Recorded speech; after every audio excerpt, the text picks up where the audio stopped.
الحمد لله رب العالمين والعاقبة للمتقين والصلاة والسلام على رسوله سيدنا محمد وعلى آله وصحبه أجمعين أما بعد فقد قال الله تبارك وتعالى في محكم تنزيله فأعوذ بالله من الشيطان الرجيم بسم الله الرحمن الرحيم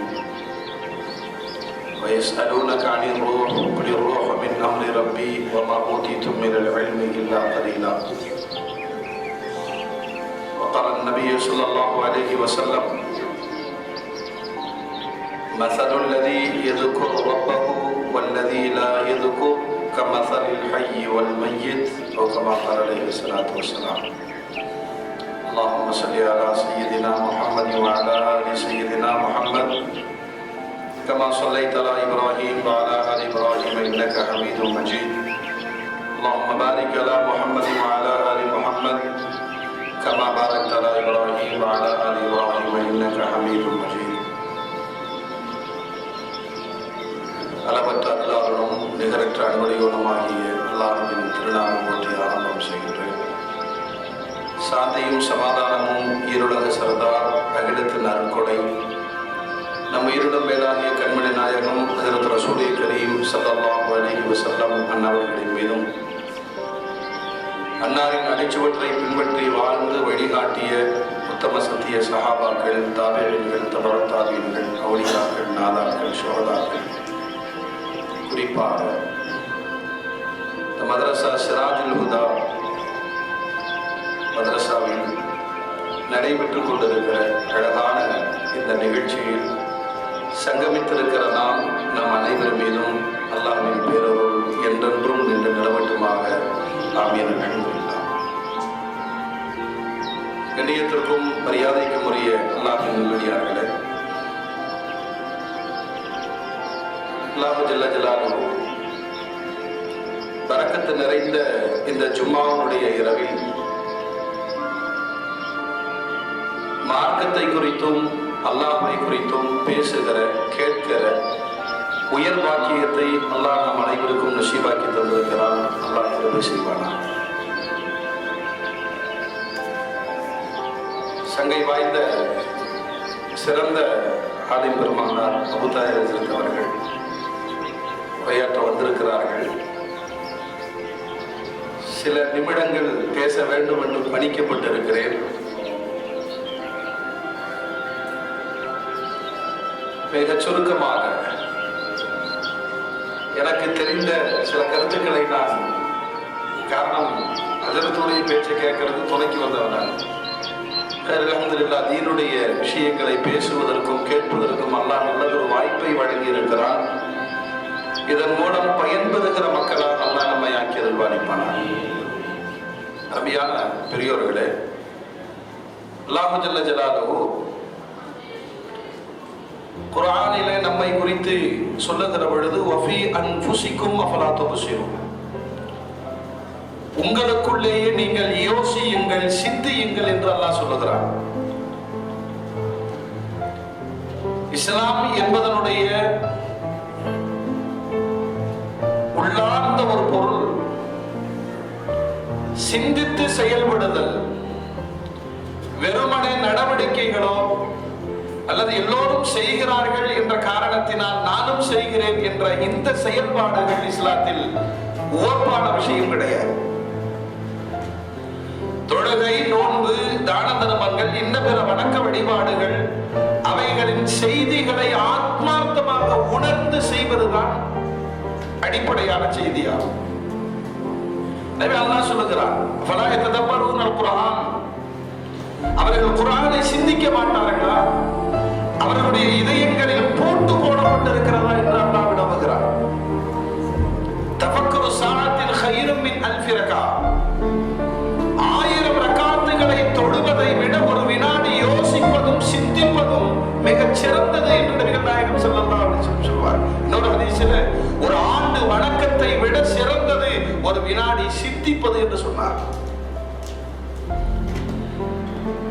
இரண்டு விஷயங்களை கொண்டு அல்லாஹ் நம்மை படைத்திருக்கிறார். நமது படைப்பின் மூலம் மண்ணினால் படைத்தேன் என்று அல்லாஹ் சொல்லுகிறார்.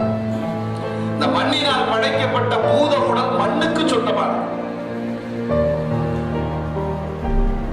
இந்த மண்ணினால் படைக்கப்பட்ட இந்த பூத உடல் இது சார்ந்த அத்துணை விஷயங்களும் மண்ணோடு சார்ந்தவை. மண்ணில் படைக்கப்பட்ட மனிதன் மண்ணிலே வாழுகிறான். வாழ்வதற்கான அனைத்து உணவு வகைகளும் கனிம வளங்களும் இன்னவர தேவைகள் அத்துணையும் எல்லாம் மண்ணிலேயே அவனுக்கு வைத்திருக்கிறான். விவசாயமோ தங்கமோ வெள்ளியோ பொருளாதாரமோ இந்த மண்ணால் படைக்கப்பட்ட மனிதனுக்கு எல்லா தேவைகளையும் அல்லாஹ் மண்ணிலேயே வைத்திருக்கிறான். கடைசியில் மரணித்து அந்த மண்ணிலே தான் குடியும் போயிருக்கிறான். இந்த முதல் கட்ட வாழ்க்கை முடிந்து இரண்டாம் கட்ட வாழ்க்கை ஆலமே பர்சக். இன்னொரு படைப்பு ரகசியத்தை அல்லாஹ் வைத்திருக்கிறான். மண்ணோடு மண்ணில் படைக்கப்பட்ட இந்த மனிதன் குர்ஆன் அழகாய் சொல்லும், தட்டினால் சத்தம் வருகிற ஓசை வருகிற மண்ணால் படைத்தோம். அதனாலதான் ஷைத்தான் ஏன் நமக்கு எதிரியானான்னு சொன்ன, உலகத்திலே முதலமாக அர்த்தமில்லாத வாதத்தை எடுத்து வைத்தான் இப்லீஸ். அது யார்கிட்ட எடுத்து வச்சான்? அல்லாஹ்விடமே எடுத்து வைத்தான். சிலர்கள் நினைப்பார்கள் வாதிப்பது என்பது ஒரு திறமை என்று.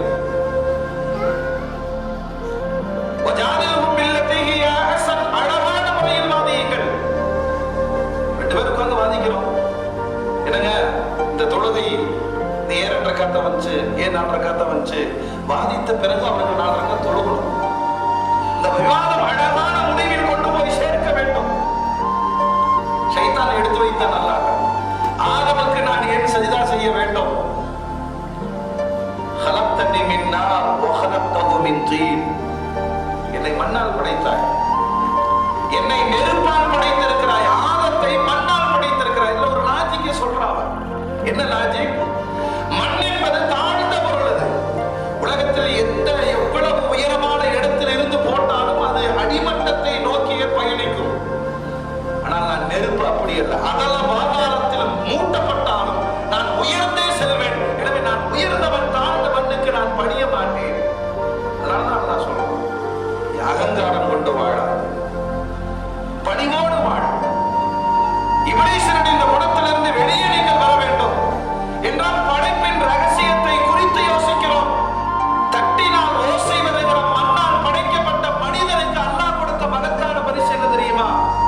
நீ வாழுகிறாய் உயிர். வனஃபக்து ஃபீஹி மின் ரூஹி. என்னுடைய உயிரை உனக்குள் ஊதினேன். அல்லாஹ் சொல்றான், என்னுடைய உயிரை உனக்குள் ஊதினேன். அதனாலதான் ஒரு மூமின் அல்லாஹ்வை அஞ்சி நடக்க வேண்டும், இபாதத்துகள் செய்ய வேண்டும், இறை கட்டளைகளை ஏற்க வேண்டும், வான்மறையை வாசிக்க வேண்டும், வல்லன் நபியை பின்பற்ற வேண்டும். இது அத்துணையும் இந்த பூத உடலை இயக்குகிற அல்லாஹ்வின் உயிருக்கு செய்கிற பாக்கியமான கடமைகள். சரி, இறந்து போயிடும். கபரில் அடக்கின பின்னாடி மண்ணோட மண்ணாகி மக்கி போய் விடுகிறோம். பிறகு மறுமை விசாரணை என்று வருகிறது. இதே உடம்பு அல்லாஹ் எழுப்புவான, வேற உடம்பா? சொல்லுங்க. காயமே இது பொய்யடா, காற்றடைத்த பையடா. இந்த பைய மாத்திக்கிட்டே இருப்பான். மறுமையை குறித்து அல்லாஹ் குர்ஆனிலே பேசுகிற பொழுது அவர்களுக்கு தண்டனையை கொடுப்பதற்காக வபத்தல்நாஹும் ஜுலூதன் கைரஹா லியதூகுல் அஸாப்.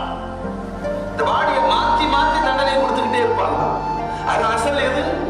உயிர். இந்த உயிர் சுத்தப்படுத்தப்பட வேண்டும். அதனாலதான் இந்த 2 பொருள் குறித்து யோசிக்கிறோம். ஒன்று உடல், இன்னொன்று உயிர். உடல் குறித்து யாருக்குமே கவலை கிடையாது, ரொம்ப தெளிவா இருக்கும். காலையில எந்திரிச்சு சுகர் செக் பண்றோம், வாக்கிங் போறோம், பிபி செக் பண்றோம், கொலஸ்ட்ரால் செக் பண்றோம், மெடிசன் எடுக்கிறோம். மண்ணால் படைக்கப்பட்ட மனிதனுக்கு அத்துணை தேவைகளையும் அல்லாஹ் மண்ணிலே வைத்திருக்கிறான். இந்த உடம்புக்கு பாதிப்பு என்றால் தீர்வு எங்க இருக்குது சொல்லுங்க? மண்ணிலே தான் இருக்குது. மருந்து மாத்திரை என்பது மண்ணிலே தான் இருக்கிறது. உணவு என்பது மண்ணிலே தான் இருக்கிறது. சில நோய்களுக்கு மருந்து உணவே ஆகிவிடும். சில நேரங்களில் மருந்து தான் பலருக்கு உணவாக பயன்படுகிறது. காலையில் என்னங்க சாப்பிட்டீங்க? 6 டேப்லெட் சாப்பிட்டேன். மத்தியானம் 4ங்க, நைட்டு 7ங்க. வாழ்க்கையில் உணவு என்பது அவர்களுக்கு மாத்திரையாக போய்விடுகிறது. இந்த மாத்திரைக்கு துணையாக உணவு சில நேரத்தில் பயன்படுகிறது. ஆக மண்ணால் படைக்கப்பட்ட மனிதனுக்கு அல்லாஹ் மண்ணிலேயே சகலத்தை வைத்திருக்கிறான். இந்த மனித உடம்பை இயக்குகிற உயிருக்கு ஒரு தேவை இருக்குமா இல்லையா? இந்த உயிருடைய சுவை என்ன? கொஞ்சம் நாக்க நீட்டி பார்க்கணும், நாக்க நீட்டி பாருங்க. இந்த டாட் 10,000 சுவை மொட்டுகளை எல்லாம் இந்த நாக்கில் வைத்திருக்கிறார். நாக்கு வலிக்கிறது ஒரு சுண்ணத்து இல்லையா? சாதாரணமா இது ஒரு மருத்துவம். இது நாக்க வலிச்சு நல்லா சாயா குடிச்சா உடனே அந்த டாட் மூளைக்கு செய்தி அனுப்புகிறது, இவர் ஒரு 50 கிராம் சுகர் சாப்பிட்டு இருக்கிறார். அங்கிருந்து இன்சுலினுக்கு ஆர்டர் போடுறோம். 50 கிராம் அந்த சர்க்கரையை கரைப்பதற்கும் சத்தை பிரிப்பதற்கும் அது தேவையில்லாதவற்றை அகற்றுவதற்கும் அந்த இன்சுலின் உள்ளே வருகிறது. பயன்பாடுகள் சரியாக நடக்கிறது. சத்து ஒரு பக்கம் பிரிக்கப்படுகிறது, கழிவு ஒரு பக்கம் அகற்றப்படுகிறது. இந்த நாளில் வடிக்கப்படாமலே இருந்தால் செய்தி போவதில்லை, இன்சுலின் சுரப்பதில்லை, அப்படியே சாப்பிட்டுட்டே இருக்கிறார். கண்ட மாதிரி இருக்கிறது. உங்களுக்குள்ளே நீங்கள் யோசியுங்கள், உங்களை எவ்வளவு அழகாக படைத்திருக்கிறார். ஆற்றல் மிக்க இந்த உடம்பு, எத்தனை காலம் இந்த உடம்பு. கொஞ்சம் வளர்ற பசங்களா ஜிம்முக்கு போயிட்டு அடிக்கடி பார்த்துக்கலாம். கபருக்கு சேர்த்து வைக்கிற சொத்தா இது. இந்த உடம்பை பராமரிக்கிறனா எல்லாருமே பராமரிக்கிற மாதிரி 40 வந்துருச்சுன்னு சொன்னா ரொம்ப பர்ஃபெக்டா இருக்கணுங்க. ஆயில் ஐட்டம்லாம் சாப்பிடக்கூடாது, வாக்கிங் போகணும், ஜாக்கிங் போகணும். என்னப்பா ஒரு 1000 வருஷம் இருந்துருவியா? பெருமானார் சொன்னார்கள், என்னுடைய உம்மத்திற்கு 60க்கும் 70க்கும் மத்தியில் ஆயுட்காலம். அது அந்த காலம். அது நமக்கு 40 to 50. இஸ்ராயல் எனி டைம் வரலாம். அவர் மட்டும் அப்ளிகேஷன் போட்டே வர மாட்டார்.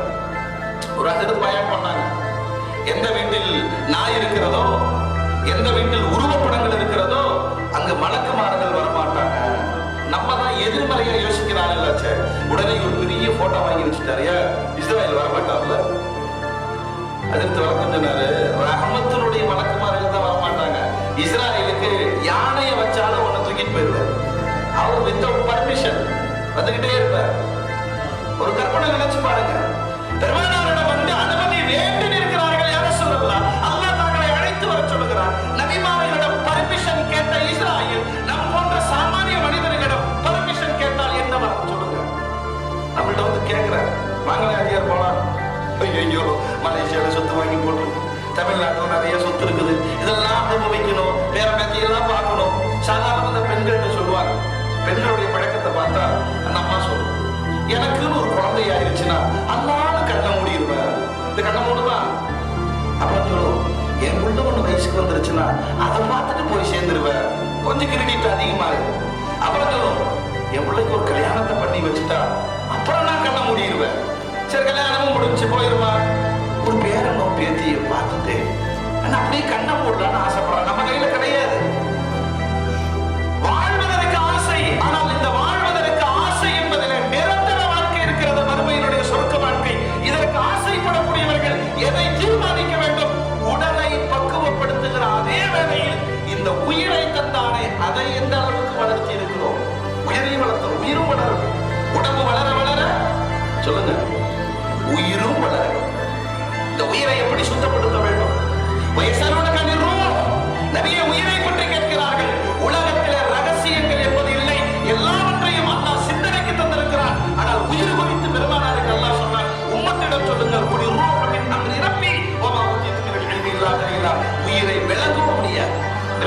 உயிரை கண்டுபிடிக்கிறோம் சொல்லி சக்கராத்தான இருந்த ஒரு ஆளை கிளாஸ்ல போட்டு அடைச்சாங்க. அடைச்சாங்க,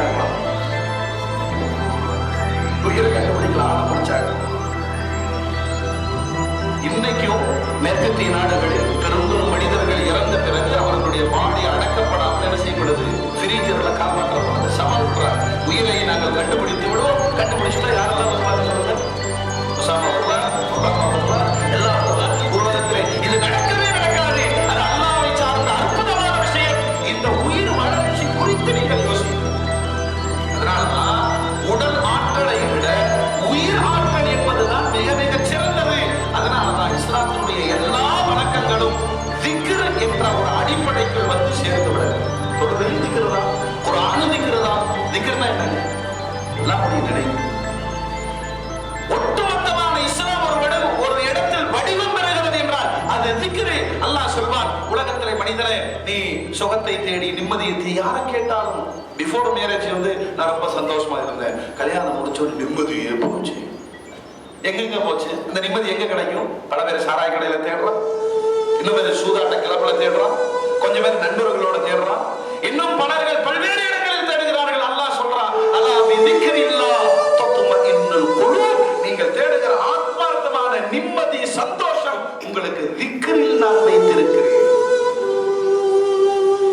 நீங்க சிறப்பா செஞ்சுட்டு இருக்கு. நபிகள் நாயகம் ஸல்லல்லாஹு அலைஹி வஸல்லம் சொல்வார், ஒரு ஆளை ஜட்ஜ்மென்ட் பண்ணணும், திக்ரை அளவுகோலாக பெருமானார் எடுத்து சொல்வார்கள், மஸலுல் லதி யذ்குரு ரப்பா வல்லதி லா யذ்குரு கமஸலில் ஹய்யி வல் மய்யித். இவர் செத்து போயிட்டாரு, இவர் உயிரோடு இருக்கிறார். வேறுபாடு என்ன? யார் திக்ர் செய்கிறாரோ அவர் வாழுகிறார், யார் திக்ர் செய்யவில்லையோ அவர் பிணத்திற்கு சமம். வாழ்ந்து பிரயோஜனம் கிடையாது. இந்த உயிரை வளர்த்தி ஆளாக்க வேண்டும். நபிமார்கள் அத்துணை பேர்களும் உயிரை வளர்த்துவதில், அதனாலதான் ஒரு கவிஞர் அழகாக சொன்னார், உணவை தின்று உடலை வளர்த்துபவர்கள் நாம், இல்லையா? உணவை தின்று உடலை வளர்த்துபவர்கள் நாம். ஆனால் உடலை தின்று உயிரை வளர்த்துபவர்களே ஆன்மீகவாதிகள், பெரியவர்கள். எந்த நபிமார்கள், எந்த நாதாக்கள், எந்த வழிமார்கள், யார்கிட்ட நீங்க போனீங்கன்னா என்ன சொல்றாங்க? சொல்லுங்க, திக்ர் செய்யும். இந்த திக்ர் என்பது உயிரை பலப்படுத்தும். உயிரை பலப்படுத்துவதற்கு அல்லாஹ் தந்திருக்கிற அற்புதமான நியமத் பாருங்க. உடல் மண்ணில் இருந்து வந்தது, உடல் தேவை அத்தனையும் மண்ணிலே அல்லாஹ் வைத்து விட்டான். இந்த உடல் மண்ணுக்கே போய் சேரும். ஆனால் இந்த உயிர் விண்ணில் இருந்து வந்தது. உயிருக்கான தேவையும் எங்கிருந்து வந்தது? எப்படி வந்ததுங்க? ஜிப்ரீல் கொண்டு வந்தார். நபிகள் நாயகம் ஸல்லல்லாஹு அலைஹி வஸல்லம் கற்றுத் தந்தார்கள். நாம் செய்துவிட்ட கரம் ஏந்துவதும் விண்ணை நோக்கியே. விண்ணில் இருந்துதான் இந்த ஆத்மா, இந்த உயிர், இந்த கல்வி அத்துணையும் அது பரிசுத்தப்படுத்தப்படுகிறது. உயிர் ஆற்றல் கிடைத்து விட்டால் என்ன நடக்கும்? மேஜிக் நம்புறத மோஜிசாவை நம்புறதில்ல. மேஜிக் நம்புறத மோஜிசாவை நம்புறதில்ல. கராமத்துகளை நம்புறதில்ல. ஆனால் பெருமானார் ஸல்லல்லாஹு அலைஹி வஸல்லம் ஹஜ்ரத் மௌலானா ரூமி ரஹ்மத்துல்லாஹி அலைஹி சொல்வார்கள், உடல் ஆற்றல் என்ன செய்யும்? ரொம்ப தான் ஜிம்முக்கு போய் இந்த ஆம்ஸ் எல்லாம் ரொம்ப உயர்த்தி அப்படி பண்ணனாலும் என்னதான் செய்ய முடியும் சொல்லுங்க? என்ன செய்ய முடியும்? மௌலானா ரூமி ரஹ்மத்துல்லாஹி சொல்வார்கள், உடல் வலிமை பாறையை உடைக்கும். இதுதான் கடைசி எண்டு. ஆனால் இந்த உயிர் பலம் இருக்கிறதை சந்திரனை பிளக்கும். முஹம்மது ரசூலுல்லாஹ் ஸல்லல்லாஹு அலைஹி வஸல்லம் சுட்டி காண்பித்தார்கள். அவர்களின் விரலின் சைக்கிணைக்கு சந்திரன் பிளந்தது என்றால் அது உயிர் பலம். சுலைமான் அலைஹிஸ்ஸலாம் காற்றில் பயணித்தார்கள், இல்லையா? ஜின்களை எல்லாம் வசப்படுத்தி வைத்திருந்தார்கள். உலகத்தினுடைய ஆளுமை அவர்களுக்கு கிடைத்தது. இது உடல் ஆற்றல் அல்ல, உயிரின் பலம். மரியம் அலைஹிஸ்ஸலாம் ஜக்கரியா அலைஹிஸ்ஸலாம் கேட்பாங்க, குல்லமா தகல் அலைஹா ஜக்கரியா அல்-மிஹ்ராப் வஜத இன்தஹா ரிஸ்கா قال يا مريم أنى لك هذا قالت من عند الله. அந்த அறைக்குள் வருகிறவர்களெல்லாம் விதவிதமான கனிவர்க்கங்கள் இருக்கும். அந்த சீசன்ல கிடையாது, அந்த தேசத்தில் கிடைக்காது. எல்லா கனிவர்க்கங்களும் அண்ணாலக்கி ஹாதா எப்படிமா கிடைச்சது? காலத்துக்கு நினைந்தில்ல, அல்லாஹ் கொடுத்தான். நம்ம அதை அனுபவிக்கிறோமா இல்லையா? அல்லாஹ் கொடுத்தான். அல்லாஹ் தந்தான் என்ற அனுபவத்தை ஒருவர் பெறுவதற்கு துவா செய்யறோம், இல்லையா? இது எது பெற்றுத்தரும் என்றால் திக்ரின் மூலம் ஒருவர் உயிரை பலப்படுத்துகிற பொழுது இந்த உயிர் பலம் பெறுகிறது. மனித அறிவுக்கு அப்பாற்பட்ட அற்புதங்களை சாமானிய மனிதனுக்கு கூட நிகழ்த்த முடியும். எனவேதான் அல்லாஹ் சொன்னான், உலகத்தினுடைய மிகப்பெரிய பிரச்சனையே நிம்மதிதான். தேசத்தை ஆளுகிறவர்களாக இருந்தாலும் சரி, இந்த எக்ஸாம் எழுதும்போது குழந்தைகளை பார்க்கலாம், நாளைக்கு எக்ஸாம், நாளைக்கு எக்ஸாம், நாளைக்கு எக்ஸாம், தூங்கவே தூங்குறதில்ல. அதே மாதிரி தேர்தல் வரும்போது அரசியல்வாதிகளை பார்த்தா குழந்தைய கூட மோசமா இருப்பா, எப்படியா ஜெயிக்கணும்டாங்களா? இந்த வாழ்க்கையில் நியமத்துகளை தருவது மனிதர்களை கொண்டு நடப்பதை விட மின் ஐந்தில்லா அல்லாஹ்வுடைய புறத்திலிருந்து என் காரியங்கள் நடக்கும். பசிக்குதா? பெருமானார் ஸல்லல்லாஹு அலைஹி வஸல்லம் கேட்டார். கேட்டதையெல்லாம் பெற்றார்கள். அதைத்தான் சஹாபாக்களும் பெற்றார்கள், அதைத்தான் வலிமார்களும் பெற்றார்கள், நாதாக்களும் பெற்றார்கள். எனவேதான் உயிரை பலப்படுத்துகிற வழியை அழகாய் நபி நாயகம் ஸல்லல்லாஹு அலைஹி வஸல்லம் தொகுத்து தந்து அதனின் முதல் பகுதி திக்ர் செய்யுதல். அதாவது நாம என்ன நினைச்சிருந்தா திக்ருன்னா கூடி உட்கார்ந்து ஒரு 100 தடவை லா இலாஹா இல்லல்லாஹ் ஓதிட்டு சரியா போயிடும். இது சாவி தான். எதுங்க? எது? திக்ருகள் என்பது நாவினால் ஓதுவது சாவி தான். அப்புறம் போகணும், உள்ள அனுபவிக்க வேண்டும். அல்லாஹ் என்ற அந்த வார்த்தையினுடைய அனுபவத்தை உயிர் பெற்று விட்டால் பிறகு கல்லாவில் கை பணத்தை எண்ணிக்கொண்டிருக்கிற பொழுது இதயம் அல்லாஹ்வை அழைத்துக் கொண்டிருக்கும். வாகனத்தை கை ஓட்டிக் கொண்டிருக்கிற பொழுது இதயம் அல்லாஹ்வை அழைத்துக் கொண்டிருக்கும். இந்த கல்வால் சங்கமிக்கிற நிலை வருகிறது. பிறகு அவன் என்ன செய்வான்? மாசிவல்லா, அல்லாஹ் அல்லாத எல்லாவற்றையும் புறக்கணித்து விடுவான். அல்லாஹ் அவனை இயக்குகிறான், அனுபவிக்கிறான், கேட்டதை கொடுப்பான் எஜமான்.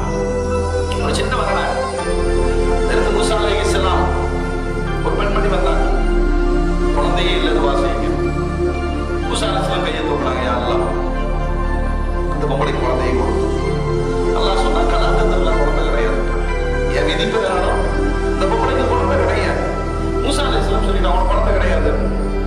பொம்பளைக்கு சாதாரண கோபம் வந்தா என்ன செய்யும்? எல்லாம் ஒரு திண்டி போட்டு போயிருச்சு. வழியில ஒருவன் ஒரு பைத்தியக்காரன் கந்த கோலத்துல ஒரு ரொட்டிக்கு ஒரு குழந்தை, ஒரு ரொட்டிக்கு ஒரு குழந்தை நபியிட்ட கேட்டா இல்லைங்கிறாரு. இங்க ஒரு யாசகன் ரொட்டிக்கு குழந்தை தருவதாக சொல்லுகிறான். அந்த பொதுவா தேவை வந்துருச்சுன்னா பிரச்சனைகள் வந்தால் எதிலும் விழுந்து விடுவாங்க இல்லையா? சாதாரண நம்ம வாழ்க்கையில பார்க்கலாம். பொருளாதாரத்துல சரிவு, உடல்ல நோய், உஸ்தாதுக்கு வந்து சொன்னா மந்திரிச்சு விட்டாரு, ஒரு மாதிரியா கேட்டுச்சு. அப்புறம் ஒருத்தர் சொன்னாரு, இங்க ஒரு ஆள் இருக்கிறான், ஒரு மாதிரி எல்லாம் பண்ணுவான், அவன்கிட்ட போங்கன்னா சிறுக்கிலையும் விழுந்துருவான். அவனுக்கு வந்து பிரச்சனை என்னன்னா கணக்கு கூட வரும். மூசா அலைஹிஸ்ஸலாம் அனுப்பிய பிறகு அந்த பைத்தியக்கார கோலத்தில் இருக்கிற அந்த மனிதர் ரொட்டிக்கு ஒரு குழந்தை, ரொட்டிக்கு ஒரு குழந்தை, நமக்கு ஆசை. ஓஹோ சரி, நான் ரொட்டி தர்றேன், எனக்கு குழந்தை தருவியா? ஓ தாராளமா. ரொட்டியை கொடுத்துச்சு, இருந்தாலும் துவா செஞ்சாலும் அந்த அம்மா வீட்டுக்கு போச்சு. பிறகு அல்லாஹ்வுடைய ஒரு பெரும் பாக்கியம், அந்த அம்மாவுக்கு குழந்தை பிறந்து விட்டது. நல்ல நிலையில அந்த அம்மா நேரம் மூசா அலைஹிஸ்ஸலாம் வருது. என்னமோ சொன்னீங்க, விதியில இல்லைன்னு சொன்னீங்க, அப்படி கிடைத்ததா? ஒரு நபியால் தர முடியாததை ஒரு யாசகன் ரொட்டி துண்டை வாங்கி கொண்டு எனக்கு குழந்தையை பெற்று தந்திருக்கிறார். மூசா அலைஹிஸ்ஸலாம் அழுதுட்டாங்க. அல்லாஹ் என்னடா அல்லாஹ் சோதிக்கிற, எனக்கு ஒண்ணுமே புரியலையே. நான் அல்லாஹ் சொன்னேன், மூசா ஒரு கத்தி எடுத்துக்க, ஒரு தட்டை எடுத்து நேரா போய் எனக்கு ஒரு மனுஷ தொடை வேணும், எனக்கு மனித தொடை வேண்டும், வாங்கிட்டு வா. கொஞ்சம் யோசிச்சு பாருங்க, நம்மள்ட்ட ஒரு ஆள் இப்போ கத்தி தூக்கிட்டு வந்தார், அண்ணே கொஞ்சம் தொட கொடுங்க. யாராவது செய்ய முடியுமா? கத்தியை தூக்கி கொண்டு மூசா அலைஹிஸ்ஸலாம் போற இடத்துல ஆர்வம் நல்லா தானே இருந்தாரு. அஜர்த்து கத்தியை தூக்கி தொடையை கேட்டுட்டு இருக்கிறார். தொடை கொடுத்து போட்டு நான் எங்க போறது? ஊரெல்லாம் சுற்றினார், எங்கும் கிடைக்கவில்லை. அல்லாஹ் கேட்டாங்க, மூசா கத்தியை தூக்கி கொண்டு ஊரெல்லாம் போய் தொடை கொடு அல்லாஹ் கேட்கிறான் என்று கேட்டாயே, அதே மனித தொடை உன்னிடத்தில் இருக்கிறது, ஏன் அறுத்து கொடுப்பதற்கு உனக்கு தோன்றவில்லை? மூசா அலைஹிஸ்ஸலாம் அதிர்ந்து போனார்கள். சரி பிச்சைக்காரன் போ. அந்த பிச்சைக்காரனிடம் போனார்கள். ரொட்டிக்கு குழந்தை கொடுத்தவன் அல்லாஹ் தொடையை கேட்கிறான். அல்லாஹ் கேட்டான், அறுத்து கொடுத்து விட்டான். அல்லாஹ் சொன்னான், என்னில் சங்கமித்த எவனுக்கும் கேட்பதை எல்லாம் கொடுப்பேன். விதியை உடைக்கிற ஆற்றல் யம்ஹுல்லாஹு மா யஷாஉ வ யுஸ்பித் வ இன்தஹு உம்முல் கிதாப். விதியை போடுவதும் நானே, விதியை மாற்றுவதும் நானே, விதியை அகற்றுவதும் நானே. அப்போ மூசா ஒன்னிடத்தை, அதாவது இந்த இடத்துல நபியா அவர் வழியா சிறப்பா அதெல்லாம் இல்ல. அல்லாஹ் பார்க்கிற விஷயம் என்ன? யார் அல்லாஹ்வுக்காக வேண்டி வாழுகிறார்களோ அவன் கேட்பதை எல்லாம் யாரும் கொடுப்பாங்க. படிப்பினைகளை எல்லாம் திக்ருடைய உச்சகட்டமாக நாம் பழகி ஆத்மார்த்தமாய் அல்லாஹ் நம்மை இயக்குகிறான். அல்லாஹ் தான் நமக்கு ரிஸ்க் தருகிறான். அல்லாஹ் தான் நம்மை மறிக்க வைப்பான். அல்லாஹ் தான் குழந்தையை தருகிறான். அல்லாஹ் தான் ஏற்றத்தையும் தாழ்வையும் தருகிறான். இந்த ஒரு நிலையில் உயிர் பக்குவப்பட்டு விட்டால் பிறகு நாம் சொல்வதை இந்த உடம்பு கேட்கும். ஏன் இன்றைக்கு உலகத்தில் 1000 ஆண்டுகளை தாண்டி ஹஜ்ரத் முஹையீன் அப்துல் காதர் ஜீலானி ரலியல்லாஹு எந்த குறை வாழ்க்கையில பெரிய கோடீஸ்வர வழியா இல்லையா, படோடமான வாழ்வு, கப்பல் நிறைய வாணிபம், எதில் அவர்கள் வெற்றி பெற்றார்கள்? துன்யாவுடைய அளவுகள். நம்ம சொல்லுவோம் அவுளியான்னு சொன்னா பிச்சைக்கார மாதிரி இருந்தாதான் அவுளியா கிடையாது. நெஞ்சமெல்லாம் அல்லாஹ்வை நிறுத்தி வைத்து எம்பெருமானார் எப்படியிலே அல்லாஹ்வை அடைவதற்கான வழியை திறந்தார்களோ அதில் முதல் வழி ஒரு திறவுகோல் தான் திக்ர் என்பது. இதை ஆயுதமாக எடுத்துக்கொண்டு சாவியாக பயன்படுத்தி ஆத்மார்த்தமாய் ஒருவர் திக்ர் செய்ய தொடங்கிவிட்டார். வழிமார்கள் சொல்லுவாங்க, ஃபாஸ்ட் அண்ட் ஃபாஸ்ட். மூச்சு என்ன செய்யணும்? நீ பேசிட்டே இருக்க. இந்த மூச்சு சுவாசம் என்ன செய்யணும்? அல்லாஹ் அல்லாஹ் என்று வெளிப்பட வேண்டும். வார்த்தை மட்டுமல்ல, மூச்சு மட்டுமல்ல, செயல்பாடுகள். காலையில எந்திரிக்கிறோம், கடை திறக்கிறோம், இன்னைக்கு வருமானம் ரப்ப எவ்வளவு தீர்மானிச்சிருக்காங்க அவ்வளவு கிடைக்கும். என் மகனுக்கு குழந்தை பிறக்குமா? ரப்பு நாடி இருந்தால் பிறக்கும். எனக்கு வேலை கிடைக்குமா? ரப்பு தீர்மானித்திருந்தால் கிடைக்கும். இது எப்பொழுது நம்முடைய உயிருக்குள் சங்கமிக்கிறதோ பிறகு உலகம் நாம் சொல்வதை கேட்கும். நாம் நினைத்ததெல்லாம் நடக்கும். இந்த உயிர் பயிற்சிக்காக வேண்டித்தான் அல்லாஹ் திக்ர் என்ற சாவியை தந்திருக்கிறார். நபிகள் நாயகம் ஸல்லல்லாஹு குர்ஆனில் எல்லாம் சொல்வார், உலகத்துல எங்க பாண்டி நிம்மதியை தேட முடியும்? பணம் சம்பாதிக்க சம்பாதிக்க அது பிரச்சனைகளை கூட்டிக் கொண்டுதான் போகும் இல்லையா? கோடிகளை சேர்த்து எவ்வளவு உங்களுக்கு தேவைப்படும்? எனக்கு மட்டும் ஒரு 5 கோடி சேர்ந்துச்சு வந்துருச்சுன்னு சொன்னா நான் நிம்மதியா இருந்துருவேனுங்க. 5 கோடி வந்த பிறகு 5 கோடி பிரச்சனையும் கூட வரும். துனியா சேர சேர பிரச்சனைகள் அதிகமாகும், நிம்மதிக்கான வழி பிறக்காது. ஒருத்தர் சாராயம் குடிக்கிறார், ஏங்க குடிக்கும், ரிலாக்ஸ். அப்புறம் என்ன ஆகும் சொல்லுங்க? அதுவே அவனுக்கு பிரச்சனையாகும். ஒரு கவிஞன் அழகாய் சொன்னார், மதுவை சில காலம் மனிதன் குடிக்கிறான், பிறகு மது அவனை குடிக்க ஆரம்பித்து விடுகிறான். உலகத்திலே உண்மையான மூமின்களாக முஸ்லிம்களாக உலகத்தில் எந்த பாகத்தில் வாழ்ந்தாலும் அவனை நினைக்கிற, அதனாலதான் நான் சொன்னேன், இந்த உயிர் பலம் பெற்று விட்டால் பிறகு கேளுங்கள். தொழுகையில ஒரு கொசு கடிச்சா நம்மளால நிக்க முடியலையே. நம்ம தொழுகை எப்படி தெரியுமா? இப்பதானே 400 வெள்ளி கொடுத்து ஒரு செருப்பு வாங்கினேன், இருக்குமா, அடிச்சுட்டு போயிருப்பானா, காரை லாக் பண்ணமா இல்லையா, பிஷாப்காரான செல்லு வச்சோமே, இத்தனைக்கு 4 ரெக்கார்ட் இஸ்லாம் வரைக்கும் அலைஹிஸ்ஸலாம் போயிருக்கு. நம்ம தொழுகை இவ்வளவுதான். இது உடல் பலத்தால் தீர்மானிக்கப்படுகிற இபாதத் அல்ல, உயிர் பலத்தால் தொழுகை அமைந்து விட்டால். அதற்கு அலி சொன்னாங்க, என் உடம்பில் குத்தப்பட்டிருக்கிற அம்பை அகற்ற வேண்டுமா, நான் தொழுகையில் இருக்கிற பொழுது அகற்றி கொள்ள. ஒரு ஆன்மீக பாதை. அதனால் அழகான இந்த திக்ர் நீங்கள் செய்கிறீர்களே, இது இன்னும் இம்ப்ரூவ்மெண்ட், வளர்ச்சி அடைய வேண்டும். அது உயிர் தாக்கத்தை ஏற்படுத்த வேண்டும். குறைஞ்சபட்சம் நான் தொழுகையில நிற்கும் போது தொழுகையில தான் நிக்கிறேன் அப்படிங்கிற பக்குவம் வந்தாலே நமது உயிர் கொஞ்சம் பக்குவப்பட்டு. அதுக்குதாங்க அல்லாஹ் அறிவை படைத்தான், இச்சையும் படைத்தான், நஃப்ஸையும் படைத்தான். அறிவை கூப்பிட்டு கேட்டான், நீ யாரு? அறிவு எப்பயுமே என்ன செய்யும்? பணியும். யாரெல்லாம் நீ எஜமான அடிமை, இடத்த மேல கொடுத்துட்டான், கிரீடம் இல்லையா? நப்ச கூப்பிட்டு கேட்டா, நீ யாரு? இது எப்பயுமே நம்ம கூட இருக்கிறதாச்சா? நம்மள மாதிரியே பதில் சொல்லும், நீதான் நானா தான். ஓஹோ, என்ன செய்தும் கூட அது அடங்கவில்லை. அல்லாஹ் கடைசியில ஒரு மரத்தை பிடிச்சான், பற்றினி போடும், நோன்பு வையுங்கள், நப்ஸ் அடங்கும், அறிவு வெடித்துக் கொள்ளும். அறிவு வெடித்தால் அல்லாஹ்வின் பால் அழைத்து செல்லும். அறிவுனா என்னங்க? எது அல்லாஹ்வை நமக்கு காட்டுகிறதோ அதெல்லாம் அறிவுதான். அதனால் அல்லாஹ் ஜல்ல ஜலாலுஹு அழகான இந்த நல்ல வாய்ப்பை நமக்கு வழங்கி இருக்கிறார். இதை உயிரை பக்குவப்படுத்துகிற நல்ல சாலிஹீன்கள், நல்லோர்கள், வெளிமாடுகளுடைய தொடர்புகளை ஏற்படும். துனியா ஒரு தற்காலிகமானது, வந்திருக்கிறோம். அருமைநாயகம் ஸல்லல்லாஹு அலைஹி வஸல்லம் அழகாக சொல்வார்கள், இப்ப நாங்க வந்திருக்கிறோம், இந்தியாவில இருந்து மலேசியாவுக்கு வந்திருக்கிறோம், 4 செட் ட்ரெஸ்ஸோட தான் வந்திருக்கிறோம். ஏன்னா திரும்பி போகணும். ஆகிரத்துல இருந்து இங்க வந்தவர்கள் இங்க ஒரு 50 சென்ட்ல வீடு கட்டி, அந்த வீட்டுக்கு ஒரு காம்பவுண்ட், அதுல எவனையும் எட்டி குதிச்சிடும், அந்த மாதிரி பயங்கர லாக். இது எல்லா தடைகளையும் மீறி இஸ்ராயேலுடைய வருகை நிச்சயிக்கப்பட்டிருக்கிறது. நான் தற்காலிகமாக ஒரு 40 ஆண்டோ 50 ஆண்டோ இங்கு நடமாடுவதற்கு, உலாவுவதற்கு அனுமதிக்கப்பட்டிருக்கிறேன். இந்த செய்திகளை நஃப்ஸ் சொல்லாது, இதுதான் சொல்லும் இல்லையா? அறிவு விழிக்க வேண்டும் என்று சொன்னால் ஆன்மீக பாதையில் கொஞ்சமாவது அடி எடுத்து வைக்க வேண்டும். இந்த பாதை நமக்கு தொடர்ந்து வந்தால், நாம் மாற்ற காலத்துல எங்க வாழ்க்கையில அங்கங்க பாவம் நடக்குது அப்படின்னு சொல்றதை விட பாவத்திற்குள் நாங்கள் குடியிருக்கிறோம். பாவத்திற்குள் குடியிருக்கிறோம். எப்படியாவது தப்பிக்கிற சூழல் கிடைத்தாலே, அதாவது செய்தனா ஒரு ஹதீசுகளில வரும் ஒரு காலம், ஒரு கியாமத்தினுடைய காலம்.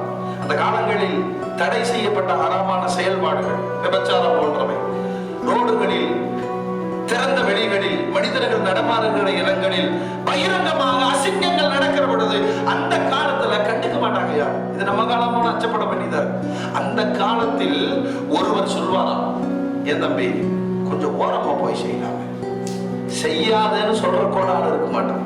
எப்படி சொல்லுவான்? தம்பி கொஞ்சம் ஓரமா செய்யுங்க. அப்படி சொல்பவர் என்னுடைய உம்மத்தில் சையதுனா அபூபக்கர் சித்தீக்கை போன்றவர். நபிகள் நாயகம் ஸல்லல்லாஹு அலைஹி வஸல்லம் சொன்னார், அந்த தரஜாவை உலகத்துல யாரால அடைய முடியும்? அப்படி ஒரு காலம் வரும். இது நம் காலமா என்று பயப்பட வேண்டும். நல்லோர்களும் சாலிஹீன்களும் வாழுகிற காலத்திலேயே இந்த வாழ்க்கை முடித்து விட வேண்டும். ஆகிரத் என்ற நிரந்தரமான அழிவே இல்லாத மௌத்தாக்குற ஒரு சூழல் அங்கு ஏற்படுமே. அந்த வாழ்க்கையை கற்பனையில் கொண்டு வந்து நிறுத்தினால் தொழுகை ஆத்மார்த்தமா இருக்கும், நோன்பு ஆத்மார்த்தமா இருக்கும், தர்மம் ஆத்மார்த்தமா இருக்கும், ஹஜ் ஒருவனை ஆகிரத்திற்கே கொண்டு போய் சேர்க்கும் இல்லையா? அந்த கஃபனாடை தானே போட்டு போறாங்க, லப்பைக் அல்லாஹும்ம லப்பைக். அந்த கஃபனாடை அவனை ஆகிரத்திற்கு அழைத்து செல்கிறது. புனிதமான மக்காவிலும் அரபாத் பெருவழியிலும் அல்லாஹ் மறுமையினுடைய பாடங்களை கண்ணுக்கு நிதர்சனமாக காட்டி தருகிறான். மீண்டும் துனியாவுக்கு வருகிற பொழுது நம்மை மாற்றி அமைத்து விடுகிறது. எனவே இந்த திக்ர் என்பது உயிரை சுத்தப்படுத்துகிற விண்ணிலிருந்து இறக்கிய சாதனம். உயிர் பலம் தான் உங்களை 2 ரக்காத் தொழுக வைக்கும், அவரை 4 ரக்காத் தொழுக வைக்கும். எப்படிங்க நீங்க தொழுகிறீங்க? கரெக்டா 5 நேரம் போயிடுறீங்களா? உயிர் பலம் இருந்தால் மட்டுமே நடக்கும். உடல்ல பலகீனம் ஏற்படுது. ஒருத்தர் 50 கிலோ தூக்குறாரு, இன்னொருத்தர் நடக்க முடியல, 25 கிலோ தான் தூக்குறாரு. இது உடலின் பலகீனம். ஒருவர் 5 நேரம் தொழுகிறார், தஹஜ்ஜுத் தொழுகிறார், ஒருத்தர் வேடிக்கை பார்க்கிறார். இப்படி பாய் கரெக்டா போறீங்க. இது உயிருடைய பலம் பலகீனம். இந்த உயிரை பலப்படுத்துவதற்கு அல்லாஹ் கொடுத்திருக்கிற மருந்து திக்ர், அழகான திக்ர். பெருமானார் சொல்வார்கள், அஃதலு திக்ரி லா இலாஹ இல்லல்லாஹ் ஜதீது ஈமானக்கும் பிகௌலி லா இலாஹ இல்லல்லாஹ். அடிக்கடி லா இலாஹ இல்லல்லாஹ்வை சொல்லி உங்களுடைய ஈமானை புதுப்பித்துக் கொள்ளுங்கள். அந்த வாய்ப்பு உங்களுக்கு வசப்பட்டு இருக்கிறது. இந்த வசப்பட்ட வாய்ப்பு மறுமை வெற்றியாளர்களாக நம்மை மாற்றி அமைக்க வேண்டும். அல்லாஹ் அப்படிப்பட்ட உயர்ந்த தௌஃபீகை நம் அனைவருக்கும் நசீபாக்கி தருவாராக. வாஹிரு தாவானா அல்ஹம்துலில்லாஹி ரப்பில் ஆலமீன். ஸலாம் அலைக்கும்.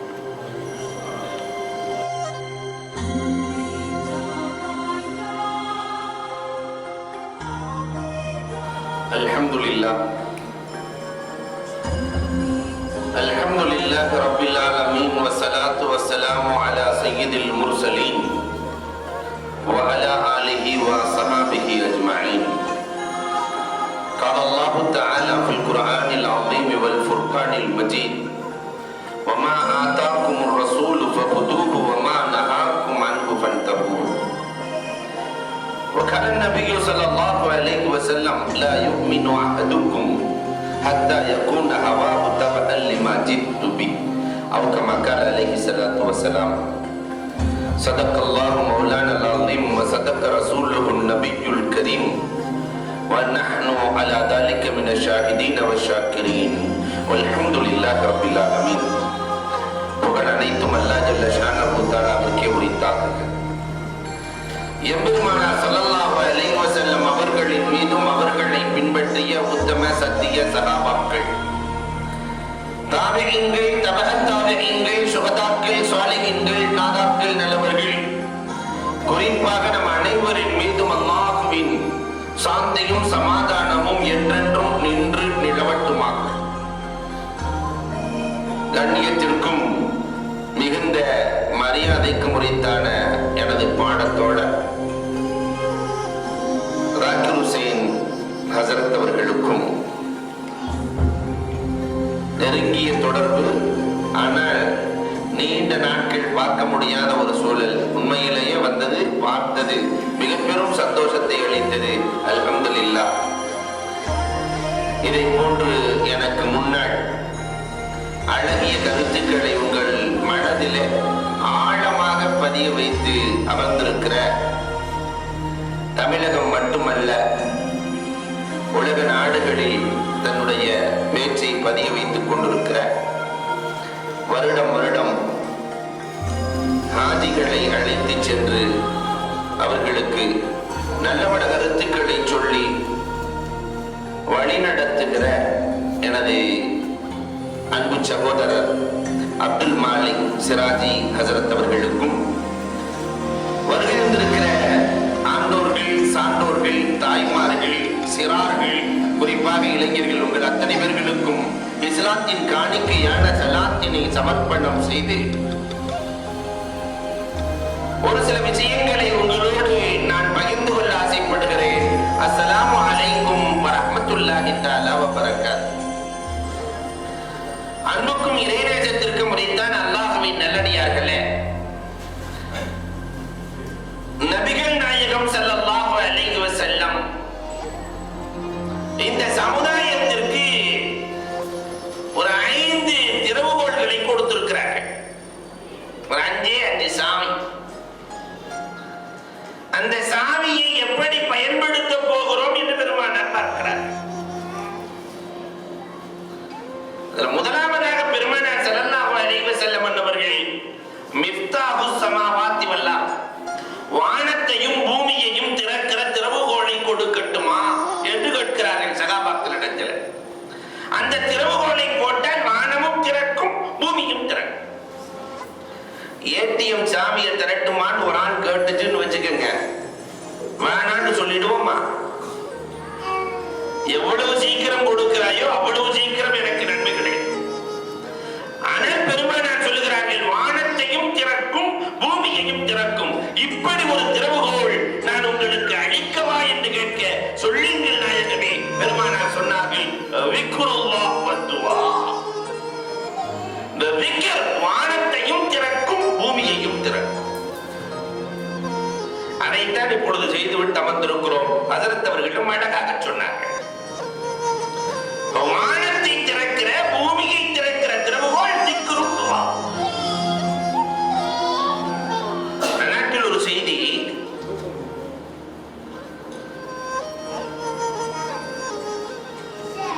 நடைமுறையில்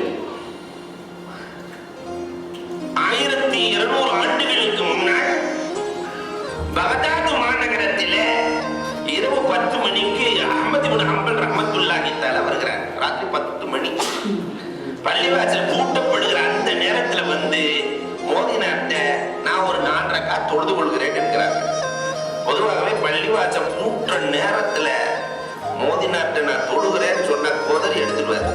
நம்ம ஊர்ல அப்படி இல்லை, பொதுவாக நான் வெளியூரை சொல்றேன். ஏன்னா காலை 4 மணியிலிருந்து கண்விழித்திருப்பவர், அதனால் முடியாது என்கிறார். அஹ்மத் ரஹ்மத்துல்லாஹ் தன்னை தான் அஹ்மத் என்று அறிமுகப்படுத்தவில்லை. அறிமுகப்படுத்தி இருந்தால் உலகமே அவர்களை பார்க்க ஆசைப்படுகிறது. தான் அஹ்மத் என்று சொல்லவில்லை. நானே 4 ரக்காத் தொழுதவனே, முடியாது. போய் தக்பீர் கட்டிட்டு அவர் என்ன செய்வார் என்று எண்ணி அஹ்மத் ரஹ்மத்துல்லாஹ் தக்பீரை போய் அல்லாஹ் அக்பர்னு கட்டிட்டாங்க.